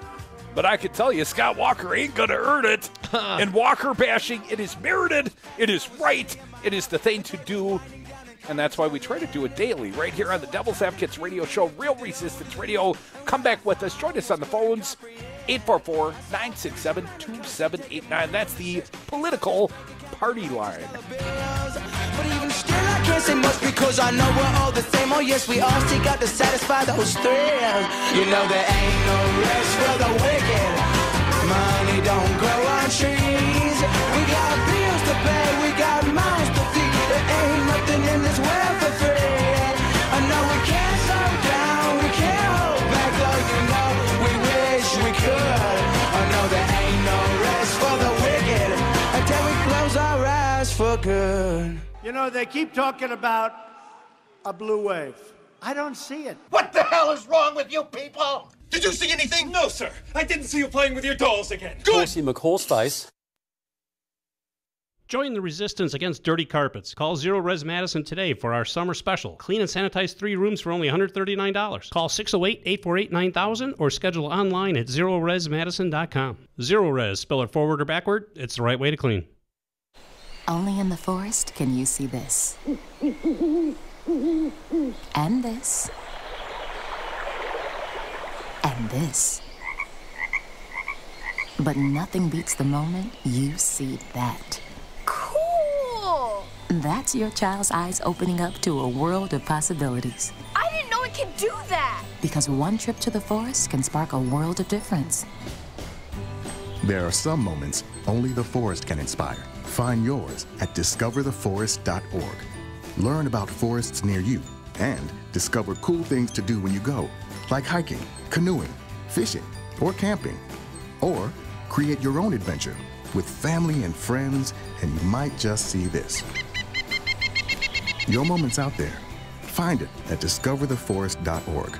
That's discovertheforest.org. Brought to you by the U.S. Forest Service and the Ad Council. Indoor baseball, anyone? Most party fouls are pretty dumb, but if you decide to drink and drive underage, you could lose your license and your freedom. Learn more at ultimatepartyfoul.org. Brought to you by the National Highway Traffic Safety Administration and the Ad Council. The Forum, hosted by Sherwin Hughes, exclusively on Real Resistance Radio. Call in live at 844-967-2789 and give your thoughts, feelings, and opinions on local and national topics. Monday through Friday from 8 a.m. until 11 a.m. It will not be what you expect to hear, but we will definitely give you what you need to know. That's The Forum, hosted by Sherwin Hughes on Real Resistance Radio. Always streaming live on realresistanceradio.com. Do you own a rental property, or would you like to partner with a rental investment team? Call the pros you can trust at CCL Management. Rental expertise second to none, a general contractor on staff to direct repairs and improvements, and real estate brokerage services tailored to the small investor. If you're ready to invest in rental property or just need professionals to manage your real estate portfolio, call us, CCL Management, at 608-833-0009 or visit us on the web at cclmanagement.com. Have a drink at Regano's Roman Coin. This neighborhood corner tavern is as classic as the street it occupies. Family owned and operated since 1966, Regano's Roman Coin is located in a former Pabst Tide House on historic Brady Street, serving an array of craft beers with a focus on Wisconsin breweries. Also, weekly drink specials, trivia on Wednesdays, seasonal sporting events, parties hosted for all occasions, and pet friendly. Open 11 a.m. Tuesday through Friday, 10 a.m. Saturday and Sunday, closed on Monday. Regano's Roman Coin, Milwaukee's pet friendly, cash only order and classic corner tavern. Whoa. The moment my son saw a redwood tree. It's huge! Is the moment I knew that for him, You can't even see the top of that thing. even the sky has no limit. There are some moments only the forest can inspire. Find yours at discovertheforest.org. Learn about forests near you and discover cool things to do when you go. Your moment is out there. Find it at discovertheforest.org. Brought to you by the U.S. Forest Service and the Ad Council. You're not wired to have a response to this sound. But when we introduce a new stimulus, Save the Food, we're helping to stop food waste. Save the Food. For tips and recipes, visit savethefood.com. Brought to you by NRDC and the Ad Council. 5 your local single-source IT solutions provider. Specializing in cloud technology, consulting, servers, networks, and hosting. We manage your IT so you can focus on running your business. Enjoy technology. Enjoy 59s.com. The Devil's Advocates. We drink when we toast when we drink. And we are back. Thank you for listening to the Devil's Advocates radio show. Last segment of the day. You might be able to get a call in or two, 844-967-2789. But we promised some hashtag Walker bashing. So we're going to get to it with help from the Shepherd Express, Joel McNally from yesterday. Wisconsin's already eager for November. Everybody else started out, you can bring it home. Even before most of the mob of Democratic challengers to Republican Governor Scott Walker were dispatched, voters throughout Wisconsin already were eager to get on with this year's most important business, dispatching Walker himself and creating a real congressional check on the serious threat to democracy from a corrupt, incompetent president and complicit Republicans.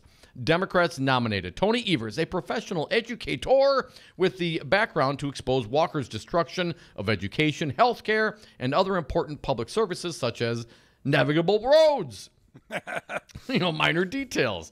Much like Donald Trump, Walker telegraphs all his own political weakness by the lies he tells. Absurdly, the famous college dropout now claims to be an education governor after slashing more than $1 billion from K-12 public education and hundreds of millions of dollars from the university system. He also wants to lower the cost of health care while Wisconsin leads a multi-state lawsuit to destroy affordable, government-assisted health care for millions of Americans, including everyone with pre-existing conditions. After a confusing, overpopulated Democratic primary, the party emerged with a strong ticket, pairing Evers' educational expertise with Lieutenant Governor nominee Mandela Barnes, the sort of a new generation African-American candidate inspiring surging activism among young voters across the country. The Democratic contest drew nearly 100,000 more total voters statewide than the competitive Republican race to choose challenger to U.S. Democratic U.S. Senator Tammy Baldwin. Walker and Senate nominee Leah Vukmir, the gun-toting nurse, also eager to destroy affordable health care, face another major problem. Somehow they need to appeal to Trump's ugliest, most racist supporters, now known as the party's base, without alienating any decent people who might still consider voting Republican. That's probably a losing battle this year. Trump doesn't bother with any of the subtle code words Republicans have used to signal their support for white supremacy ever since Richard Nixon designed the party's racist Southern strategy during the civil rights movement of the 1960s. The most pointless debate in Washington, D.C. right now is whether a tape exists of Trump's freely using the N-word. It really doesn't matter. Trump openly expresses his racism almost daily with vile insults and cruel policies, comparing black and brown immigrants to vermin infesting our country, tearing apart brown families at the border and caging their children, publicly denigrating the intelligence of prominent African Americans, and rolling back decades of racial progress toward guaranteeing equal rights under the law for all Americans, Crudy. My turn. In Wisconsin, Walker has always tried to put a mild-mannered, pleasant face on his extreme right-wing policies instead of resorting to Trump's snarling hatred. That's why he's tried to invent a brand new, upbeat image for his candidacy this time. Shazam! Walker's amazing transformation into, ta-da, the new improved education governor. He hasn't fooled a soul other than the Milwaukee Journal-Sentinel's PolitiFact column. PolitiFact accused Evers of lying when he attacked Walker for cutting K-12 education funding by $1.17 billion. In fact, that was the exact total of Walker's state budget cuts to public schools through 2016. PolitiFact argues Walker partially restored funding because of this year's election, perhaps, ? So by the end of 2019, public school funding will only be $183 million lower than it was back in 2010. But that doesn't mean every Wisconsin school district didn't suffer through $1 billion in devastating cuts for 5 years.